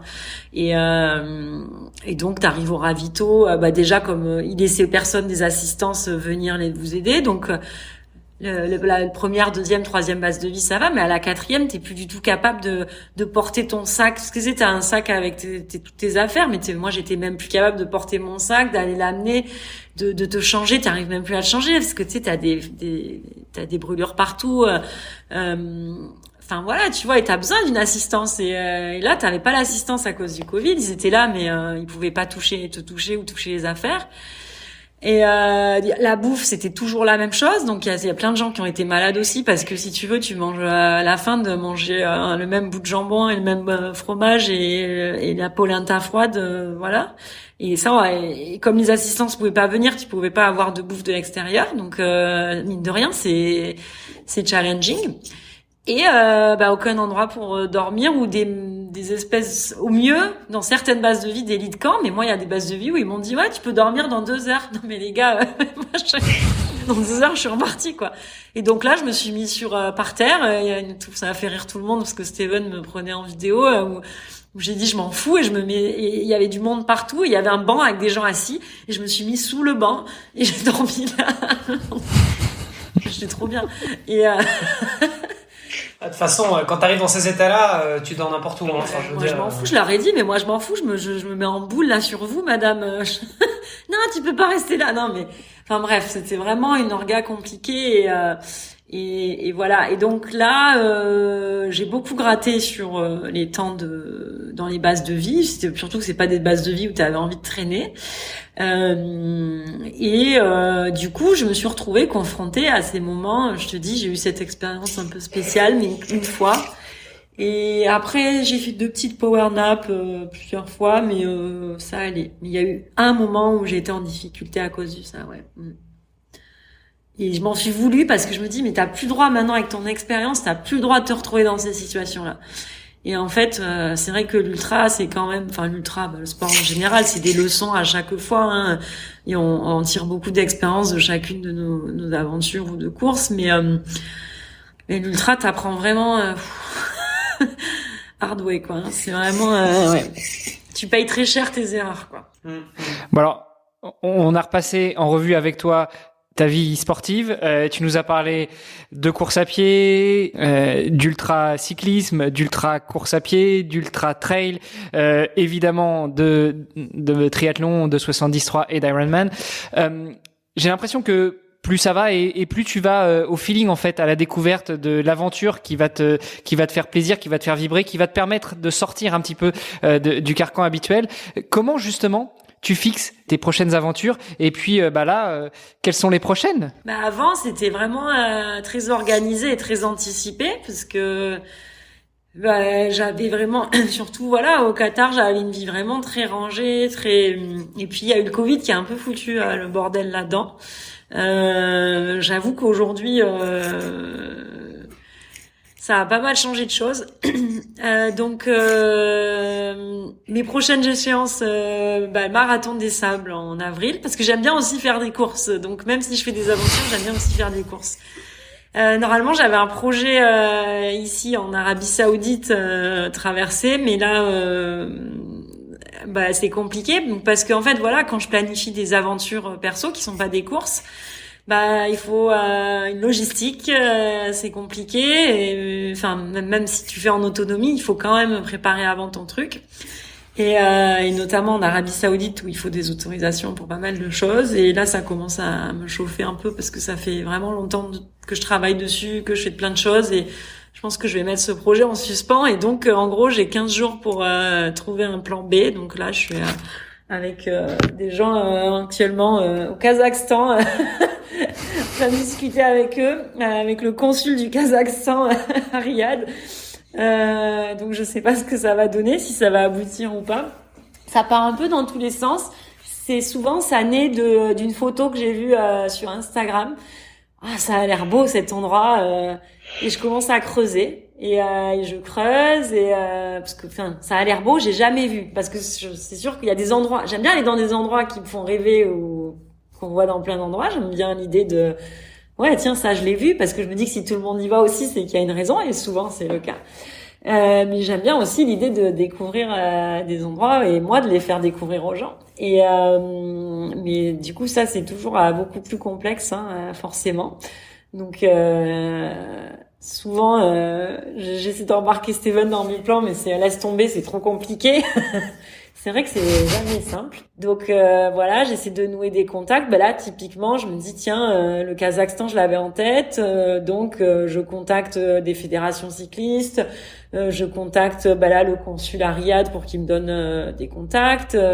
J'essaie d'aller sur les sites de gens qui ont fait du voyage à vélo pour voir un peu les routes qu'ils ont pris. Et j'essaie de me tracer un itinéraire et après d'établir le meilleur temps que je pourrais établir entre les deux distances, entre les deux points. Et parce que tu voudrais faire quoi en fait? C'est quoi ton projet? C'est de traverser le Kazakhstan? Non, là c'est un projet d'une boucle en fait qui partirait donc de Almaty et qui irait au Kyrgyzstan, dans les montagnes qui sont par là. Donc c'est autour d'un lac en fait, et c'est 800 bornes, mais 800 bornes plus que ça, 1000 bornes, mais il y a du gravel, donc ça va. Du coup, je sais pas si c'est jouable. Donc là, mon dossier est en train de passer devant la commission Covid parce que personne peut rentrer au Kazakhstan si on n'est pas passé devant la commission Covid. Donc voilà, bref. Il y a une course d'ultra. Oui, la Silk Road. VTT. Ah, oui, donc, c'est ça. Ouais, mais bon, donc en fait, du coup, il y a une partie de mon projet qui est là. Mais sinon, j'aime bien aussi des projets qui ont un sens historique. Et là, c'est vrai que ce projet, il a pas trop de sens à part juste être autour de là. Donc, mon projet en Arabie Saoudite, c'était c'est toujours, parce que je vais pas le faire peut-être maintenant, mais je le ferai un moment, la route de l'encens, qui était la route où les chameaux amenaient l'encens depuis le Yémen, depuis Oman, au Yémen, et ensuite jusqu'à Petra, en Jordanie, et ensuite même jusqu'en Égypte. Donc je trouve ça intéressant. Il y a plein de civilisations qui sont passées sur cette route. C'est des projets qui ont du sens. Et puis quand tu travailles dessus, t'apprends plein de trucs, d'anecdotes croustillantes, d'histoires et du coup, je pense qu'au moment où tu fais le projet après, quand je le ferai, ça me fera vraiment plaisir de prendre cette route, quoi, parce que j'ai beaucoup travaillé dessus. Mais bon, ça va venir. Donc voilà, ces projets-là, c'est toujours long, c'est compliqué. Les contacts, souvent, c'est galère parce que les gens ils comprennent rien à ce que tu veux faire. Et puis voilà, tu veux que les gens ils t'aident, mais tu veux pas non plus avoir d'assistance parce que tu veux faire self-supported, ou alors que t'as pas assez d'argent pour payer le peu qu'ils peuvent fournir. Donc c'est beaucoup de boulot, surtout dans des trucs qui ont jamais été faits. Mais c'est intéressant, mais ça me prend pas mal de temps. Mais c'est chouette, j'apprends pas mal. Donc c'est pour ça que je fais aussi des courses parce que je paye mon entrée. Il y a quelqu'un qui a fait la course, il y a quelqu'un qui a tout géré pour moi. Tu suis les flèches, quoi. C'est voilà. facile. Donc entre guillemets. Marathon des Sables, j'avais pas spécialement envie pour le moment de le faire. Mais en fait, je me suis quand même rendu compte cet été, je me dis, tu fais des courses en montagne alors que tu vis dans le désert. Tu sais pas combien de temps tu vas rester au Moyen-Orient. Il est peut-être temps de faire le marathon des sables tant que tu peux t'entraîner dans des conditions idéales. C'est limite trop facile là pour toi. Il faut que tu fasses le marathon des sables quand tu seras revenu en France et que tu habiteras dans les montagnes. Ouais, c'est ça. Non, mais j'aimerais bien, du coup, bien le préparer pour essayer de faire un bon chrono, ouais. Ouais, j'aimerais bien faire une bonne course au marathon des sables, donc je vais bien le préparer, ouais. Et Perrine, parce que du coup, comment tu t'es très équilibré sur les 3 sports. En gros, là, tu nous dis que tu prépares le marathon des sables, une boucle au Kazakhstan à vélo de plus de 1000 km en gravel, et la traversée de la Manche. Est-ce qu'il y a des années où tu te dis, je me concentre sur une des disciplines parce que voilà, je vais en avoir besoin, ou bien t'es vraiment tout le temps sur les 3 disciplines à fond? Ben moi, clairement, c'est la meilleure recette pour pas réussir. Si tu veux, quand tu fais ce que je fais, c'est vraiment pas ce qu'il faut faire. C'est pour ça que je te pose la question. Mais t'as tout à fait raison. Sauf que j'arrive pas à me concentrer sur un truc. La boucle à vélo, bon déjà c'est pas encore sûr, mais bon, la boucle à vélo c'est maintenant. Donc si tu veux, en gros, c'est bien parce que ça va me faire le vélo quand même, mine de rien. Au final, c'est vraiment utile pour la course à pied.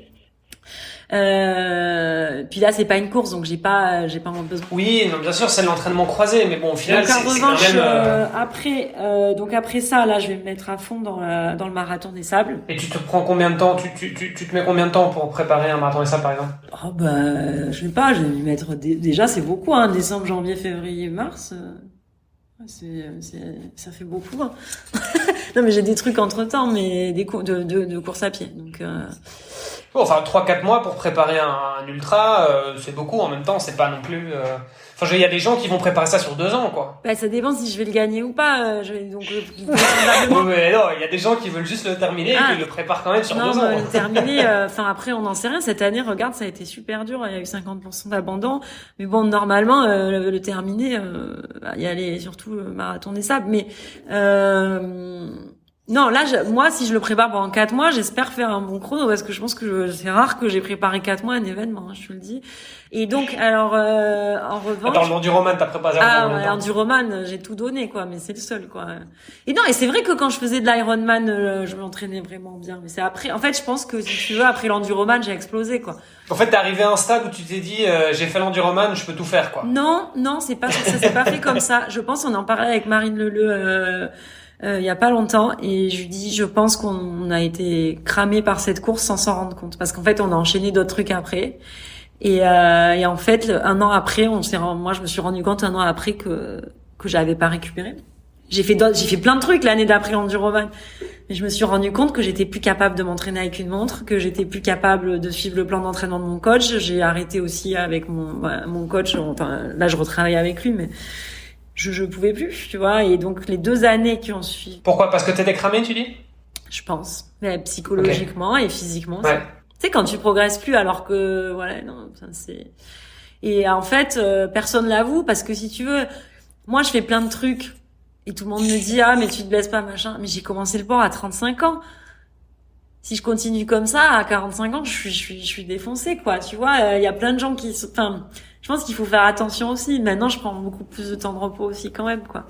Mais je pense qu'il faut accepter aussi que moi, j'ai pas honte de dire que l'enduroman, ça m'a vraiment cramé. Pas la course en elle-même, parce que c'est pas, mais la prépa. J'ai fait une énorme prépa pendant 1 an, ça m'a vraiment cramé.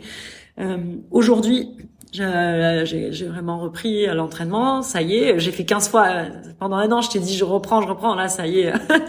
Maintenant ça y est, je suis consistante, mais j'ai mis du temps à être consistante à nouveau, hein. Franchement, j'avais plus l'envie, c'est un peu pour ça aussi, je pense que je me suis mis à tourner vers d'autres disciplines en me disant on s'en fout du temps que je vais faire, on s'en fout du truc, mais en fait l'aventure, quoi. Voilà, mais bon, en fait maintenant le trail, j'ai envie de je dis pas que je vais gagner un trail, mais j'ai envie d'être aussi performante que je l'étais au moins en Ironman quand je m'entraînais, et au moins donner le meilleur de ce que je peux donner avec l'entraînement que j'ai fourni. Donc du coup le marathon des sables, et là c'est un sujet avec mon coach qui était pas très content que je m'inscrive au marathon des sables. Et d'ailleurs, on a caché, parce que j'ai un coach, j'ai un coach qui suit pour spécialiste pour la traversée de la Manche, mais lui il me suit pas, tu vois, il sera là sur place parce que c'est vraiment un spécialiste, c'est Son métier, c'est de faire traverser la Manche, en fait, et d'être coach. Et lui, il fait que ça. Et lui, on lui a caché que je faisais on lui dira pas. Bon, j'espère qu'il nous écoutera pas. Il est pas sur les réseaux sociaux et il est anglais. Et il écoute pas de podcast non plus. Non, il est australien, il vient d'Angleterre, il s'en fout. Et heureusement, quoi. Et non, on n'a pas le droit. Mon coach, il m'a dit, tu lui dis pas parce qu'il m'a interdit. Il m'a dit. Et j'ai dit non, mais moi, Ryan, j'ai vraiment envie de retourner traverser la Manche. C'est mon choix.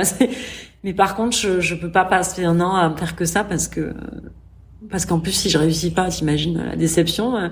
Et puis parce que la vie est courte et j'ai envie de faire d'autres trucs aussi. Donc non, mais là ça va. Je me suis focalisée sur pas trop d'objectifs quand même. Donc marathon des sables en avril, la Manche. Et après la Manche, ça va être un peu n'importe quoi, hein, Marc, parce que là, on avait des projets de faire la PTL et d'enchaîner sur le Tour des Glaciers. Moi, là, on va voir. Alors la PTL, pour ceux qui connaissent pas, qui sont pas forcément des gros adeptes du trail, et le Tour des Glaciers rapidement. La PTL, c'est la course, comme les deux formats que j'ai fait, Tour des Géants et Swiss Peaks, c'est une course mais qui appartient au groupe UTMB, donc qui se déroule la semaine de l'UTMB de 350 km avec pareil le même genre de dénivelé, avec une particularité, c'est que tu ne peux le faire qu'à par équipe de 2 ou 3, ça dépend des années. Et donc ça c'est un autre sujet parce qu'il y a beaucoup de gens qui se disputent pendant la PTL. Je peux comprendre. Et ouais, et notamment les équipes de 3, je crois que non, il y en a un qui peut lâcher mais t'es obligé de finir à 2 quoi. Et 3 enfin moi je vais voir le règlement cette année parce que je pense que 3 c'est un très mauvais chiffre en aventure. Ouais, je suis d'accord avec toi. 3 c'est toujours 2 et 1 quoi. Enfin ouais. C'est difficile, c'est très difficile 3. Donc je vais voir. Tout le monde me dit que les 2 dernières années c'était 3, mais là j'ai cru comprendre que c'était à nouveau 2 à suivre donc. Et le Tour des Glaciers, donc avec mon chrono du Tour des Géants, j'ai pu avoir le précieux sésame, je sais pas si c'est un cadeau, mais pour pouvoir m'inscrire au Tour des Glaciers, donc qui est ouvert qu'à ceux qui ont mis tant de temps au Tour des Géants. Et le Tour des Glaciers, la différence avec le Tour des Géants, c'est 150 km de plus déjà, donc ça fait 100 km de plus, donc ça fait 450. Je sais pas en dénivelé, mais la différence, c'est que c'est en autonomie totale et que t'as des parties d'alpinisme un peu quoi. Ouais, parce que là t'es vraiment que sur les crêtes quoi. Donc c'est technique, il faut avoir fait de l'alpi, mais bon moi ça va. Ça va parce que t'en as fait ou ça oui. va parce que tu te dis que dans les 6 prochains mois tu vas pouvoir t'entraîner et découvrir? Non, pas du tout, j'en ai beaucoup fait. J'avais un guide de montagne à Cervinia, mais aussi dans la vallée d'Aoste d'ailleurs. Donc j'ai fait beaucoup d'alpinisme avec lui et on a pas mal grimpé et j'en fais plus maintenant malheureusement. Mais ouais j'ai quand même de l'expérience et surtout dans cette région en plus ce que j'adore, c'est aussi pour ça que j'aime bien y retourner.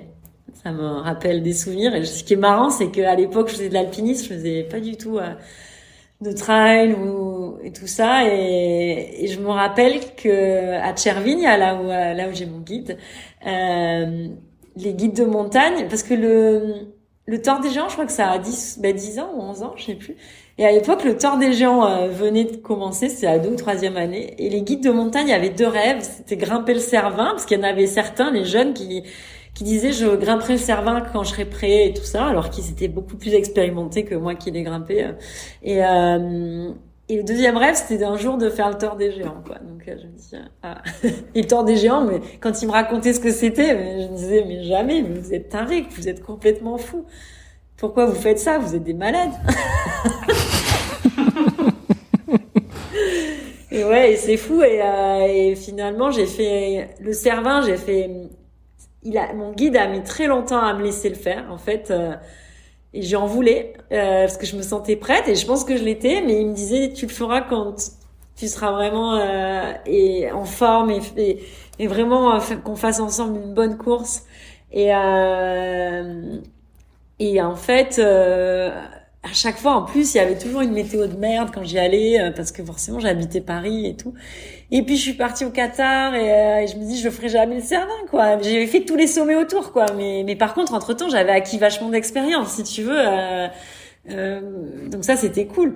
Et un jour, je rentre, je me rappelle, je rentre à Montpellier pour les vacances. J'habitais au Qatar et je vais en Espagne avec des copines pour un week-end copine. Et là, il m'appelle, il me dit, il y a une fenêtre demain. Je lui dis, mais attends, je suis en Espagne. Bah, viens. Après, viens. Et là, je dis aux filles, bon, salut. Je prends ma bagnole, je m'arrête à Montpellier, je charge le matos d'Alpi. J'arrive à Cervinia. Et là, on était avec un autre guide, avec un petit jeune cycliste suisse. On est monté à fond les ballons. On s'est éclaté. Et ça m'a vraiment fatiguée. C'était vraiment physique, quoi. J'aurais pas cru parce que j'avais déjà, je veux dire, quand j'ai fait le Mont Blanc, j'étais pas fit, on l'a fait plan-plan, voilà, mais là, on l'a vraiment fait en mode course de montagne, quoi. On n'a pas fait Kilian Jornet, hein, on était en alpinisme, mais vraiment rapidement et tout.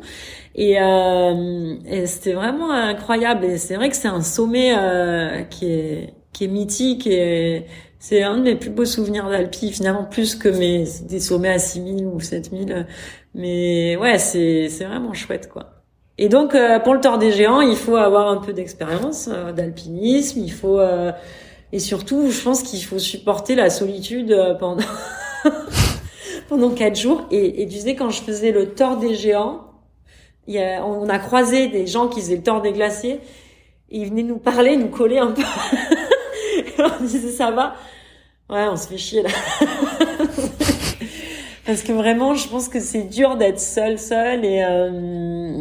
et ouais, c'est un peu différent. C'est différent, c'est autonomie totale, quoi. Je pense qu'il y a, alors là, il y a aussi des bases de vie et tout. Donc, en fait, t'as certains refuges ouverts, partenaires, où t'as le droit de dormir, etc. Mais, les 2 premiers qui ont fini la course, ils étaient ensemble, hein. Il y en a plein qui étaient par équipe. La fille, qui a été 3e, d'ailleurs, au général, incroyable, la première fille, elle a fait toute seule quasiment. C'est beau, hein. Chapeau. Ouais, c'est beau. Ouais. Et tu disais, moi, tout mon temps libre, je le dédie au sport. C'est le cas là depuis les 10 dernières années. Je veux dire, est-ce que t'as une vie en dehors de... Bon, tu bosses aussi, hein. Tu t'es avocate.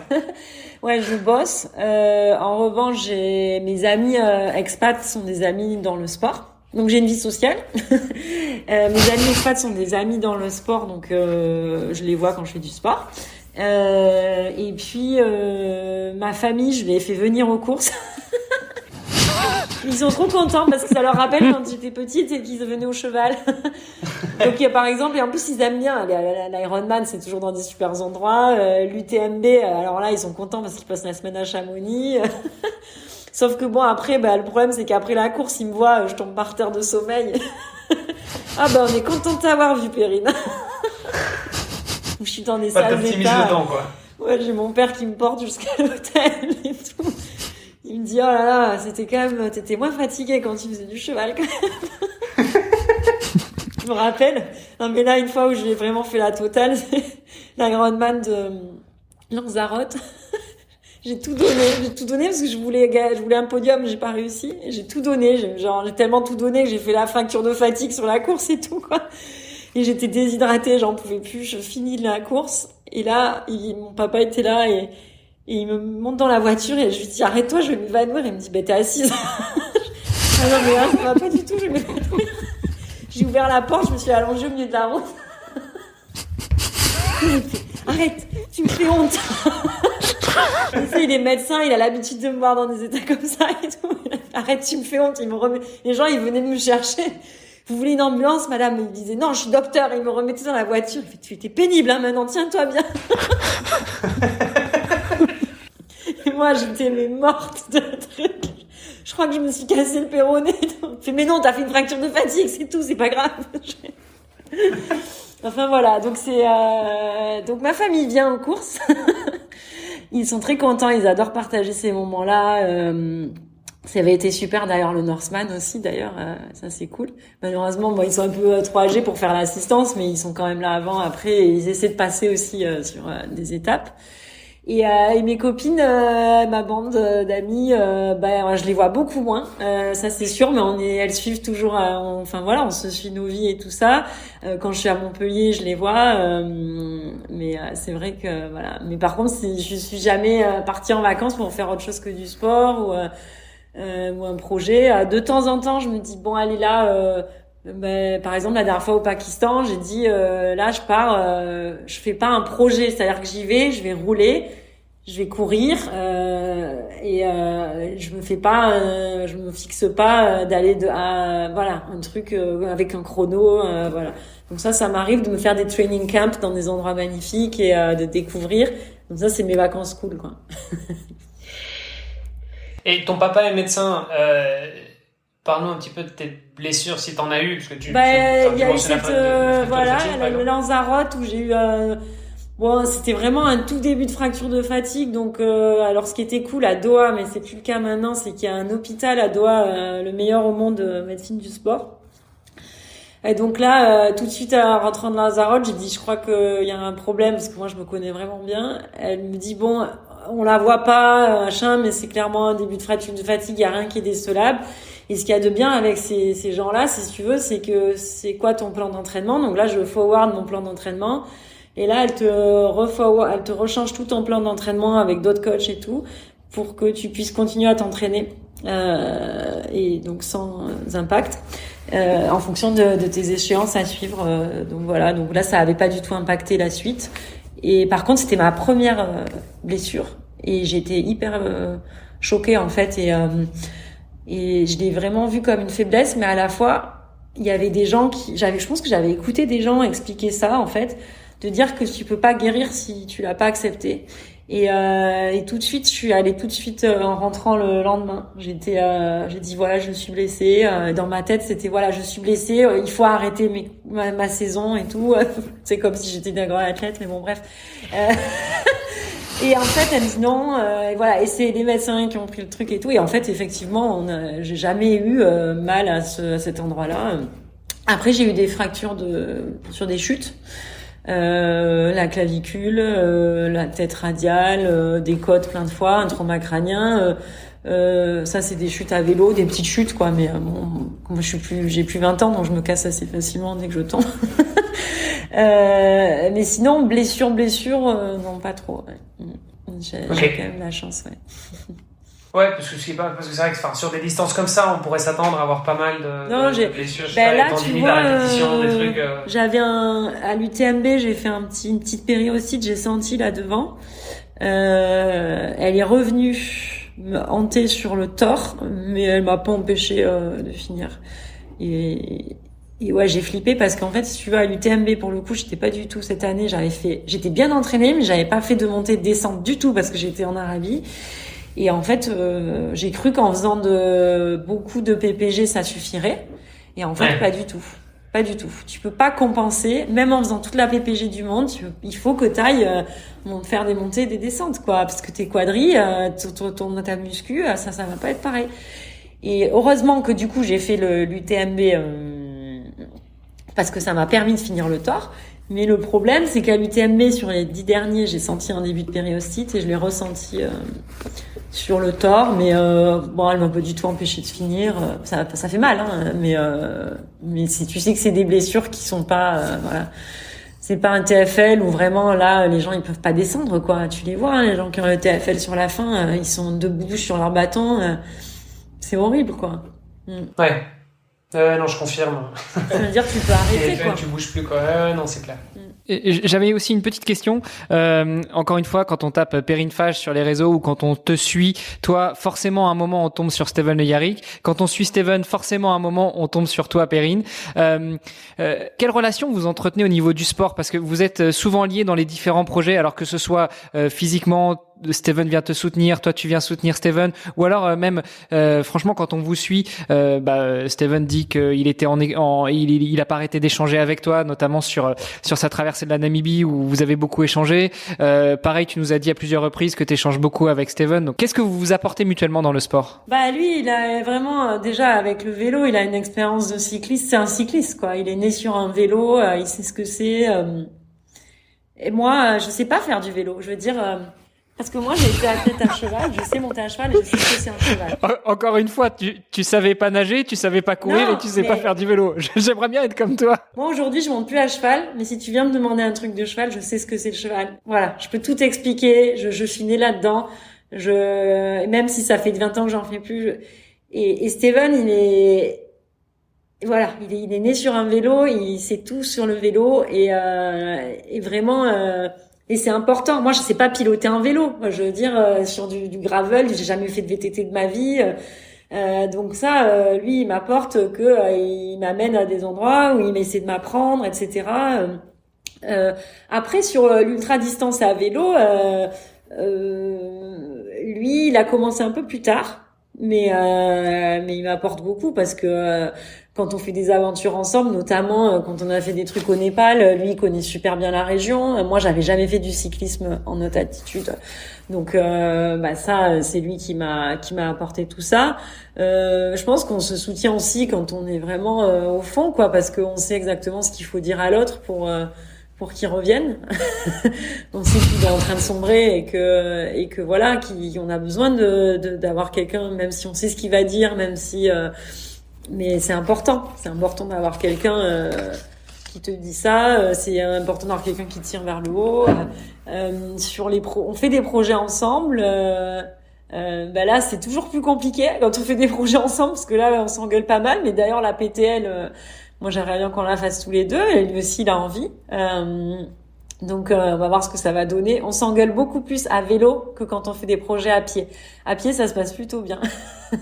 Parce que je pense qu'il est moins à l'aise, et à vélo il est très dur avec moi. Et alors c'est marrant parce que moi j'ai eu des coachs très durs et ça passe toujours très bien, mais quand c'est Steven qui est dur avec moi, ça passe pas du tout. Non mais ça non mais ça c'est clair, c'est un truc, c'est à chaque fois, enfin tout le monde a le cas, je pense. C'est très rare d'avoir le compagnon ou la compagne qui est à la fois le coach. Enfin il y a plein de gens qui le disent, d'athlètes qui disent moi dès que c'est mon compagnon par exemple ou ma compagne qui même si ça peut être le meilleur coach du monde, Ouais, et si ça vient de cette personne là, ah ouais, mais moi je suis bloquée quoi, c'est genre Ah, puis c'est très marrant ce que tu dis, parce que tu nous dis que pour toi ça marche assez bien quand t'as des coachs assez durs. J'avais reçu Steven dans un autre de mes podcasts qui s'appelle Dans les vestiaires, et lui me disait que justement à un moment il a arrêté le vélo à un niveau pro parce qu'il supportait plus que ses coachs lui hurlent dessus. Donc lui il est plutôt, je pense, il fait à ça l'inverse avec de moi, toi il est là-dessus. gonflé quand même, je me dis ça. Je t'enverrai le lien, tu pourras lui repasser si tu veux. Ah ouais, je lui remettrai une petite couche. Non, mais ouais, il est très dur avec moi. Il est très dur avec moi, mais il est dur avec lui-même en fait, Steven. Donc voilà, il est comme ça et. Toi aussi, non, un petit peu. Ouais, T'es quand même exigeante avec toi-même. Oui, mais je suis pas dure et exigeante avec les autres. Ah d'accord. Mais du coup, moi j'aime bien aussi ce niveau d'exigence. Ça c'est sûr que c'est bien, mais c'est vrai qu'à vélo, qu'est-ce qu'on se dispute, ça c'est la folie. Et à pied, non, à pied on se marre parce qu'en fait, je pense qu'à pied on est tous les deux pas forcément toujours au top. Là, je pense qu'on a le plus rigolé, c'est quand on est parti faire le GR20. On dit allez, on le fait en 4 jours. Et Steven, lui, il l'avait déjà fait, donc il savait qu'on n'y arriverait pas. Et moi, je dis mais non, c'est bon. Et puis on avait 4 jours et demi, donc ça va quand même, sans assistance, sans rien, parce qu'il n'y avait pas les refuges. Mais on était morts, Et là, voilà, là, on rigole bien, quoi, en général. À ce moment-là, c'est en toute détente parce que c'est des trucs où on se fait pas de pression et voilà. Mais et puis sur les projets, souvent c'est moi qui lance les idées. Puis après il m'aide parce que lui il sait monter un projet en fait. Et moi je sais pas quoi. Moi je suis juriste, je sais pas, c'est pas mon boulot de monter des aventures, monter des projets, d'aller chercher des gens pour nous aider. Ça je sais pas du tout faire. Je sais pas raconter les histoires. C'est pas trop mon truc, mais du coup ça, il m'aide beaucoup parce que c'est vrai qu'après du coup c'est intéressant aussi parce que ça donne un sens au projet aussi. Quand tu le réfléchis, tu le conceptualises différemment, tu le vois autrement. Donc ça c'est assez intéressant. Donc ça il m'apporte pas mal de trucs là-dessus aussi. Et ouais, moi c'est sûr que quand je fais une course qu'il est pas là, c'est sûr que j'ai besoin par téléphone qu'on communique, quoi. Et quand quand il a fait sa Northscape, notamment, là, c'était vraiment un suivi minute par minute. Moi, j'ai pas dormi pendant 10 jours, quoi. Parce qu'en fait, cette course, lui, il a fait donc la Northscape, qui est la course du lac de Garde au Cap Nord. C'est 4005, ou je sais plus, ou 5000, non? 4005, ouais. Mais donc, en fait, c'est la guerre. En fait, c'est une course c'est la guerre des nerfs, c'est la guerre psychologique. Et en fait, la tête de course, qu'on se rend pas compte, c'est que la tête de course, ils savent tous exactement où ils sont par rapport aux autres, à quelle heure le mec devant il a bouffé, est-ce qu'il a dormi, est-ce qu'il a mangé des pâtes, est-ce qu'il est fatigué, est-ce que son vélo, il a mis de l'huile dans sa chaîne, quoi. C'est vraiment à ce point-là, quoi. Et ils le savent. Parce que tout se sait, qu'est-ce que tous ils ont des assistants, tous ils ont besoin de communiquer pour savoir où ils sont sur les trackers, si l'autre il a pas bougé pendant 10 minutes, et forcément c'est hyper important dans la stratégie de course. Et je pense que quand t'es en tête d'une course comme ça doit rendre vraiment fou. Quand t'as un mec au cul là et que t'es fatigué et que tu te dis je peux pas m'arrêter, je peux pas dormir. Parce que s'il me double, je suis en train de perdre mon podium ou je suis en train de perdre ma tête de course. Là, c'est vraiment un autre niveau. Je sais pas si, par exemple, non, parce qu'en trail running, ils regardent pas leur téléphone. Donc, ils savent pas combien de mecs il est derrière. Ils le savent au ravito, mais ils le savent pas en continu. Alors que en ultra, ils ont leur téléphone et donc ils peuvent savoir en continu où sont les autres. Et puis, faut quand même rajouter que Steven, c'est le seul cycliste au monde qui te fait des stories toute la journée sur le vélo.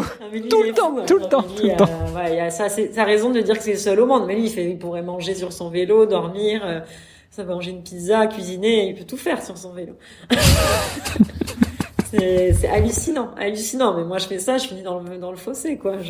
Mais donc voilà, ça explique peut-être que vous vous entendiez pas si bien que ça en vélo, parce que lui, il est dans son élément, alors que en course à pied, vous êtes tous les deux dans un élément où vous sortez de votre zone de confort. Et je crois aussi, mais ça, c'était pas qu'avec lui, c'est que moi, j'ai fait beaucoup d'aventures seule, et que dès que j'ai quelqu'un avec moi, je rely on him, je me laisse aller, quoi, tu vois, et je me plains, alors que toute seule, je fais mon truc, mais dès qu'il y a quelqu'un, c'est vrai que je suis un peu plus lazy, quoi, et ouais, et ça, Steven, il supporte pas. Donc en fait, il me laisse, il m'abandonne. Et après, il faut que je le rattrape. Bon, sympa la relation entre vous, du coup, au niveau sport. Non, mais ça, c'est les aventures à vélo, ouais. Mais après, on a vécu des moments aussi d'aventure très difficiles, sur le lac Baïkal, où là, on était vraiment ensemble. C'était vraiment du début à la fin, et c'était notre première vraie aventure dans le froid de Sibérie. Une traversée d'un lac très engagée, en autonomie. Dans la merde totale, parce qu'en fait on s'est retrouvés avec des vélos alors qu'il y avait 1 mètre de neige, et ça, voilà, on a vécu des moments avec où tu risques ta vie, quoi, où moi j'ai eu Steven qui respirait plus dans la tente, où il a fallu que je le sorte parce qu'on a eu un gaz qui fuyait, Steven qui tombe dans la glace, où là je me dis c'est fini. Et ouais, et on a vécu des moments vraiment forts, quoi, ouais. Et là, pour le coup, on est vraiment soudés et on cherche des solutions ensemble, et en fait, plus t'es dans la merde. Bon, on est au-delà du triathlon et même de l'Ironman. Pour reboucler un petit peu sur le triathlon, avec toutes les aventures dans lesquelles tu te lances, et surtout pour revenir sur ce que disait Olivier, t'es quand même assez équilibré dans tes entraînements. Tu nages un peu, tu cours un peu, tu roules un peu. Évidemment, on aura compris que le un peu, c'était avec des gros guillemets. Ouais, c'est équilibré, mais avec un certain volume. D'ailleurs, juste, excuse-moi, je t'interromps, Armando, mais ça représente combien d'heures d'entraînement en moyenne sur la semaine? Moi, je m'entraîne plus du tout comme l'enduroman. Je m'entraîne des 40 heures par semaine. C'est fini, ça, ce temps-là. Quand je faisais des Ironman, je m'entraînais 20 heures. Et là, je pense qu'on est encore sur ce même volume. Okay. Ça dépend du week-end que je fais, si tu veux. Mais bon, je fais 2-3 heures par jour, quoi, on va dire. Bon, donc raison de plus. Ça dépend combien je fais, mais le week-end je fais du long, mais ça dépend si la sortie longue combien c'est. Ça. Tu dis 2-3 heures en général. Tu gères comment tes semaines, toi, parce que je fais 1 heure le matin et 2 heures le soir. Et le matin, je fais toujours 1 heure d'entraînement. Ouais, tous les matins. D'accord. Ouais. Donc soit je vais nager, soit je vais courir. Ça, c'est toujours. Et le soir, 2 heures. Ça dépend. Ça dépend, ça varie. Soit je me mets sur le home trainer, soit je vais, là, maintenant, je fais plus trop. Ici, là, c'est un peu galère pour rouler. Donc, c'est plutôt le week-end que je vais rouler. Mais là, j'ai récupéré mon home trainer. Donc, tu sais, pour des séances d'1 heure, c'est quand même, ça fait le job. Et je fais quand même pas mal de PPG. J'en fais, je fais au moins 3 à 4 séances par semaine, facile.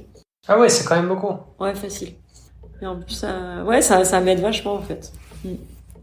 Et petite parenthèse, et puis Hermano, je te laisse poser ta question. Rouler à Riyad à vélo, c'est comment? Est-ce que t'as besoin d'avoir une bagnole derrière toi ou une moto ou un truc ou pas? C'est galère, non. Il y a des coins où tu peux rouler, mais il faut y aller en voiture et après ça c'est cool. Mais globalement il y a que 2 coins en fait, donc tu te fais vite chier.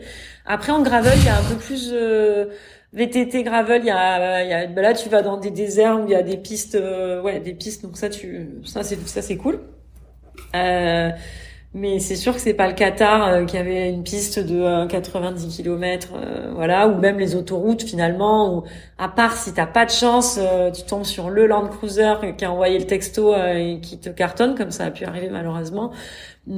Sur les autoroutes tu pouvais rouler. Ici je roulerai jamais sur une autoroute. Je pense qu'il y a même des gens qui le feraient volontairement, tu vois. Donc non, ici malheureusement c'est pas possible. Okay. Donc mais il y a 2-3 endroits où tu peux rouler. Mais ouais, la semaine là j'ai déménagé. Si je roulais quand même, il y avait un endroit où je roulais même le matin. Mais c'est pas mal de dodan et tout, donc pas trop top. Moi c'est vraiment pas l'idéal Riyad, mais c'est comme ça. Non, parce qu'il y a quand même, il y a des villes comme ça qui sont vraiment difficiles. Enfin, moi, j'ai vécu un petit peu au Pérou, par exemple, à Lima. Ouais. Et Lima, c'est impossible. Je vivais au bord de la mer. Et en fait, pour sortir de la ville, c'est l'horreur. Enfin, tu t'oublies. Et en fait, le seul endroit où il y avait moyen de rouler, c'était l'autoroute en bord de mer. Mais sauf que comme c'est l'autoroute, en journée c'est mort parce que les voitures roulent trop vite. Et donc le seul moyen d'aller rouler, c'est tu démarres vers 4 heures du matin et tu roules de 4 à 6 heures en semaine le matin avec une bagnole derrière toi pour être sûr que t'es pas bourré qui te fauche, quoi. Tu vois, au Qatar, on avait toujours des bagnoles d'assistance. Moi non, mais les gens en ont toujours. Ici, je pense que ça doit pouvoir se faire mais le truc c'est que les endroits où les gens roulent, il y a pas besoin parce qu'il y a pas de voiture. Mais moi je trouve ça bien d'avoir une voiture d'assistance, mais ça veut dire qu'il faut rouler avec les groupes, etc. Ouais, et puis c'est un coût aussi. Enfin, tu dois payer quelqu'un. Si t'es un groupe, c'est rien du tout. Mais si t'es solo, là notamment mon projet que je veux faire en traversant l'Arabie, c'est sûr que ça va pas être un projet en autonomie. Hein. Ça c'est sûr que j'aurai une voiture derrière moi. Ouais, et puis ici, il y a le truc, c'est que alors Riyad, ça va, mais je reste une fille sur un vélo, quoi. Et les gens, ils sont tellement curieux qu'ils s'arrêtent tous, ils me prennent en vidéo. C'est de la curiosité. C'est pas, je pense qu'il m'arriverait rien, mais il y a des moments où tu sais pas, quoi. Mais je voulais quand même faire la parenthèse parce que c'est vrai que s'entraîner comme ça, faire autant de volume et tout, c'est quelque chose. Mais en plus faire ça dans des pays qui sont quand même vachement différents de ce qu'on peut connaître en France, en Belgique ou dans le reste de l'Europe, c'est quand même quelque chose. Enfin je l'ai connu un petit peu aussi en Amérique latine et je sais que c'est encore un challenge supplémentaire, quoi. Ah clairement, je roule 10 fois moins qu'avant, hein. Là, ici, ça c'est clair. Mais bon, c'est pas grave, je peux courir, je peux nager. Là, ça y est, là, j'ai déménagé en fonction pour m'entraîner, là. Donc, j'ai une piscine de 50 mètres, là, tu vois, derrière. Donc, je descends en pyjama, je mets mon peignoir et je descendre dans l'ascenseur et voilà. Donc, mais ça, j'ai fait pour pouvoir faire la manche, tu vois. Donc, alors je comprends, mais ça a toujours été un critère pour moi. Les endroits où je vivais dans la ville, ça a toujours été un critère. C'était important d'avoir la piscine, le terrain d'athlétisme, ou en tout cas, ou les accès vélo. Enfin, c'était c'est toujours un truc important quand t'es expat. Effectivement, tu fais hyper attention à ce genre de trucs. Ouais. Hermano, tu voulais poser une question, désolé, je t'ai coupé, ça a pris un peu de temps. Pas de souci, j'allais même continuer la parenthèse justement en te demandant comment était la condition des femmes sportives à Riyad, mais tu y as déjà partiellement répondu, et puis je sais que t'en avais déjà aussi beaucoup parlé quand t'es passé sur le podcast de Bertrand Soulier, donc on va pouvoir refermer cette parenthèse-là. Mais oui, ce que je voulais te demander, c'est qu'en fait, déjà, tu as un entraînement équilibré un peu dans les trois sports, t'aimes les aventures, t'aimes l'ultra. Est-ce que les multiples d'Ironman, c'est quelque chose qui pourrait déjà te tenter? Alors le double, le triple, le DK Ironman, ou pour l'instant t'en as pas encore trop entendu parler? Boucles, là, non, parce que c'est des boucles, c'est ça? Ouais, souvent c'est des boucles, ouais. Notamment les mecs qui font du DK Ironman sur les boucles d'1 kilomètre. Ce que dont j'ai entendu parler, c'était des boucles. Donc ça, c'est hors de question. Enfin, non. Après, j'avais vu un truc à Wine sur des ultras, le championnat du monde d'ultra Ironman, c'est ça? Ou c'est le double, en fait, c'est ça? Et il y a un championnat du monde à Hawaï, mais alors là, c'est hyper compliqué. Tu peux pas avoir des dossards. J'avais regardé ça. Mais je sais pas si je suis prête à me remettre au triathlon. Mais oui, pour peut-être un jour. Ouais. Si un jour il y a une course dans un endroit, ah tiens, j'ai envie d'aller là-bas, ou si quelqu'un m'en parle, ouais, pourquoi pas. Il faudra qu'on fasse un épisode, je pense aussi, parce que tu as très rapidement parlé de Kona et tous les auditeurs et les auditrices de ce podcast doivent forcément connaître Kona, qui est l'endroit où se déroulent les championnats du monde du triathlon Ironman.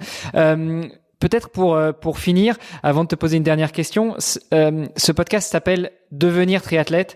Toi qui as fait une courte incursion dans le triathlon et puis qui nous dit je suis peut-être pas forcément prête à y retourner, malgré tout, quel serait ton meilleur conseil pour devenir triathlète? Déjà, il faut pas, souvent en général, on veut pas se lancer parce qu'on sait pas nager. Alors ça c'est vraiment débile parce que moi, je savais nager. Quand j'étais gamine, je nageais super bien. Je faisais des compètes de natation, enfin super bien. Je faisais des compètes de natation et en fait, j'ai arrêté parce que je faisais trop de cheval. Donc j'étais plutôt une bonne nageuse. Et puis finalement, quand j'ai repris, j'avais le même niveau que quand j'avais 12 ans et j'ai jamais progressé. Et mes potes qui savaient pas du tout nager, je me rappelle, c'était des copains avec qui on était au lycée. Et pour passer le bac, je me disais, il va jamais avoir le bac en natation, tu vois.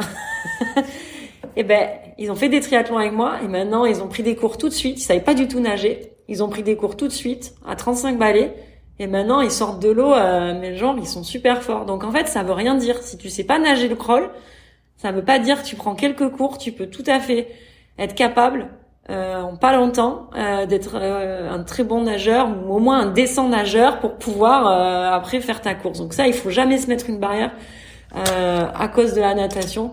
Ça, c'est vraiment absurde. Et après, souvent, la deuxième chose qui bloque les triathlètes, c'est on va mettre... ça prend beaucoup de temps. Alors ça, c'est vrai.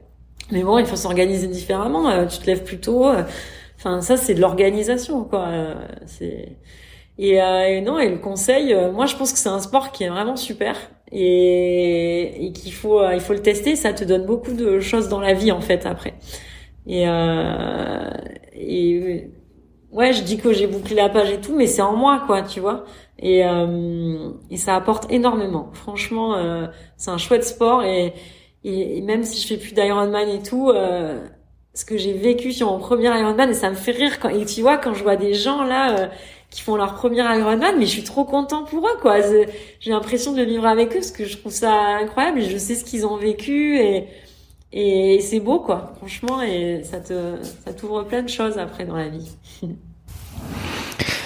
Merci beaucoup pour ton retour, pour tes explications, pour tout le temps qu'on a passé ensemble. Je te préviens déjà tout de suite, on a explosé tous les compteurs. Hein. Là, Olivier, je crois que c'est notre épisode le plus long.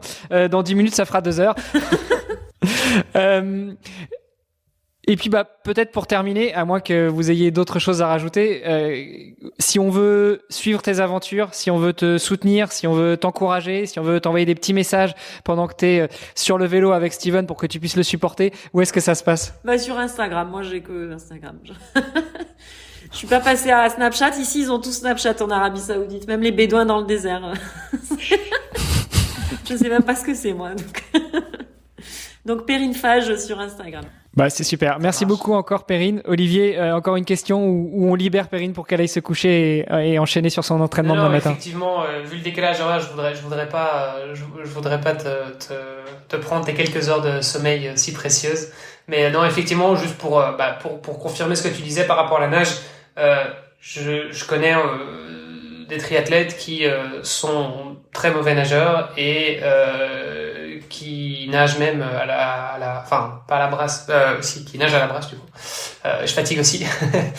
Mais donc ce que je veux dire, c'est qu'effectivement, même si on est mauvais nageur, au pire, un Ironman, ça peut se terminer à la brasse. Ça met plus de temps, mais c'est possible aussi. Donc voilà, effectivement, la natation, ça doit pas être un frein non plus. Donc si vous saviez d'où je viens au niveau de natation, vous verrez que effectivement, ça veut rien dire. Ah ouais, mais moi j'ai fait des excellents résultats. J'ai fait le seul podium que j'ai fait en Ironman, il y avait que mon vélo au parc.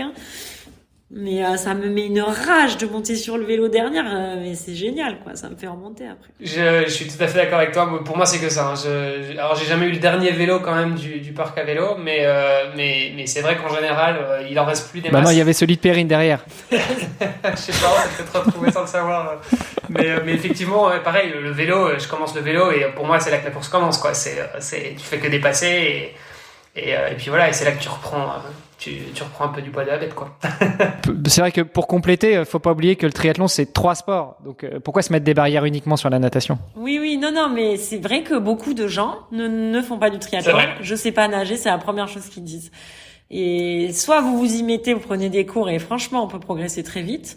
Soit c'est perdu pour vous, mais vous pouvez quand même sortir de l'eau à un moment donné, et comme moi, je nagerai jamais vite, et vous pouvez quand même sortir de l'eau, et voilà, et c'est pas parce que vous avez perdu 10 minutes, ça se rattrape très rapidement 10 minutes, Déjà, apprenez à courir, parce que les triathlètes, on sait pas très bien courir, enfin ça dépend lesquels, mais en fait, il y a beaucoup à gagner sur la course à pied, je pense. Et le vélo aussi, mais non, la course à pied, il y a quand même vachement à gagner, Non, mais bien sûr, c'est sur la course à pied que ça se gagne en général en triathlon. Enfin, je sais pas, mais en tout cas, perdre 10 minutes en natation, c'est pas la mort. Enfin bon, on parle pas de ceux qui, là, j'en parle pas du top 10, mais perdre 10 minutes, c'est pas la mort. Même pour des age groupers, 10 minutes, ça se remonte facilement même pour être en tête de course. Enfin, dans le podium en tout cas. Chez les filles, pas chez les hommes. Vous, les hommes, ça va beaucoup plus vite. Ça laisse moins, les hommes sur un 73 déjà, là, si on perd 10 minutes à la natte, faut bien courir. Ouais, faut bien envoyer en vélo et il faut bien courir. Ouais. Super. Écoute, merci beaucoup Perrine encore d'avoir accepté notre invitation. Merci pour ces 2 bonnes heures qu'on a passées ensemble. Et puis bonne continuation, bon courage pour tes défis et peut-être qu'on aura l'occasion de se croiser un de ces 4 dans un parc, un vélo ou au bord d'un trail ou de je ne sais quelle aventure sur laquelle tu te lanceras. Un petit peu, mais rien d'exceptionnel, rien de comparable à. On ne verra pas à Chamonix alors. Non, on nous a proposé de venir justement pour l'UTMB. Je crois que c'est sur l'année prochaine. C'était Blaise Dubois de la Clinique du Coureur qui nous proposait de passer. Donc voilà, peut-être que ça se mettra, on verra. C'est un grand moment, c'est une belle. Ouais. Non, ça serait, c'est quelque chose, effectivement. Je pense que c'est sur la bucket list. C'est effectivement. Franchement, n'importe quelle course, c'est l'ambiance la semaine, c'est, ouais. Non, mais j'en ai fait un petit peu, effectivement, je trouve ça très chouette, et c'est vrai que, je veux pas relancer le truc, mais par rapport à ce que tu disais tout à l'heure, par rapport au cyclisme, parce que c'est vrai que moi je viens plus du vélo aussi, c'est vrai que c'est une autre ambiance. Tu sois même sur un triathlon ou sur une course cycliste, c'est pas du tout la même ambiance. Une course cycliste, tu sens la tension, les gens sont nerveux. Le triathlète, il est pas nerveux, il est cool, enfin tu vois, il est dans son truc, il suit ses allures, et voilà. mais t'as pas ce stress de la course cycliste où t'es dans le peloton, tu peux tomber d'un moment à l'autre. Enfin, t'as beaucoup plus d'adrénaline en fait dans un peloton de vélo. Et effectivement, et les gens s'insultent, mais c'est systématique. Enfin, j'ai pas fait une course vélo où qu'on rentrait dans le peloton, les gens s'insultent pas parce que ça se pousse, ça pousse des coudes, etc. Et effectivement, tu as cette tension, même si les gens au final ils sont bienveillants, on traverse la ligne d'arrivée et voilà, et on est tous copains, mais effectivement, tu as une tension de malade sur le vélo que tu vas pas forcément retrouver sur d'autres, enfin sur le triathlon. Et le trail, c'est encore autre chose, c'est encore plus bon enfant. Tu prends le départ de l'UTMB. T'as combien on est, je sais pas, 2000 je crois. T'as que des mecs de 45 ans qui ont un boulot, machin, et qui se chient dessus parce qu'ils se disent j'ai peur, je vais faire toute la boucle et je dois revenir. Et c'est fabuleux quoi, c'est vraiment très rigolo. Non mais c'est des ambiances complètement différentes effectivement. Puis de toute façon, il faudra qu'on aille faire un tour à l'UTMB, un de ces quatre, parce que maintenant l'UTMB fait partie du groupe Ironman. Donc, pour devenir triathlète, va falloir qu'on y aille. Yes. Bah, tout ça converge. Hein. Enfin, je veux dire, au final, effectivement, il y a énormément de triathlètes qui passent sur le trail. Au final, je pense, c'est des disciplines qui sont un petit peu différentes, mais qui ont tendance à être de plus en plus complémentaires. On voit le gravel qui se développe énormément aussi. T'as pas mal de pros qui switchent là. Hein. Quand tu vois David Haas ou là il y avait Mike sur la diagonale, c'est marrant. Cédric, Fleurton. Oui, voilà. Et Bah, c'est souvent des très bons coureurs aussi. Hein. Et puis Yann Frodeno là qui était sur un triathlon gravel. Avec la chemise hipster et tout quoi. Voilà exactement. Au final il y a tout lâché. Tout ça ouais. Non mais tout ça se mélange un petit peu et puis au final ça fait un peu partie d'une philosophie d'un mode de vie, c'est le sport d'endurance. Je vais te dire que le gravel et l'ultracyclisme ils font semblant d'être cool avec des chemises de hipster, mais les courses c'est une ambiance où il y a toujours des histoires. Et il y a une sale, les gens aiment pas que je dise ça, mais moi je trouve qu'il y a une sale mentalité parce qu'il y a toujours des histoires de il y a tricherie, il y a pas de tricherie, machin. Et toujours des histoires. Et finalement, c'est le milieu qui a l'air le plus cool et qui est pas forcément le plus cool. C'est pas pour balancer, mais quand même. Ça dépend des courses en fait.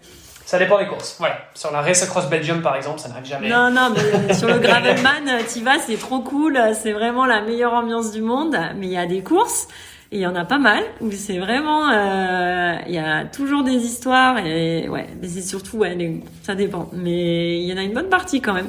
Et les Gravelman et tout ça, ça c'est l'ambiance rigolote, quoi. Ça dépend des enjeux. Mais remarque, la Race Across Belgium, il n'y a pas ça? Ah ouais, ça m'étonne. Ça m'étonne. Non, enfin, pas en tout cas, pas sur la première édition en tout cas. On verra ce que ça donne l'année prochaine. Par contre, l'attention, moi, je l'ai senti en tant que spectateur, en te suivant toi, Olivier. Je peux t'assurer que on se mordait tous les doigts, mais on se tapait pas dessus, donc ça va. Non, c'était bienveillant. Bon, Perrine, on va pas te retenir plus longtemps. Je pense qu'il est temps pour toi d'aller dormir. Moi aussi. Merci merci à toi. C'était, on a fait 2 heures là, quasiment, à 1 minute près. C'était hyper intéressant. J'ai adoré cet échange. Et puis on suivra tes aventures de très près, évidemment. D'accord, merci beaucoup. Merci à toi. Salut Perrine. Bonne continuation. Ciao. Salut Armano. Merci d'avoir écouté cet épisode jusqu'au bout. N'oubliez pas de rejoindre notre groupe Facebook pour discuter avec les invités, commenter et poser vos questions. Et Olivier et moi, nous vous répondrons dans un prochain épisode. À la semaine prochaine. Salut les sportifs.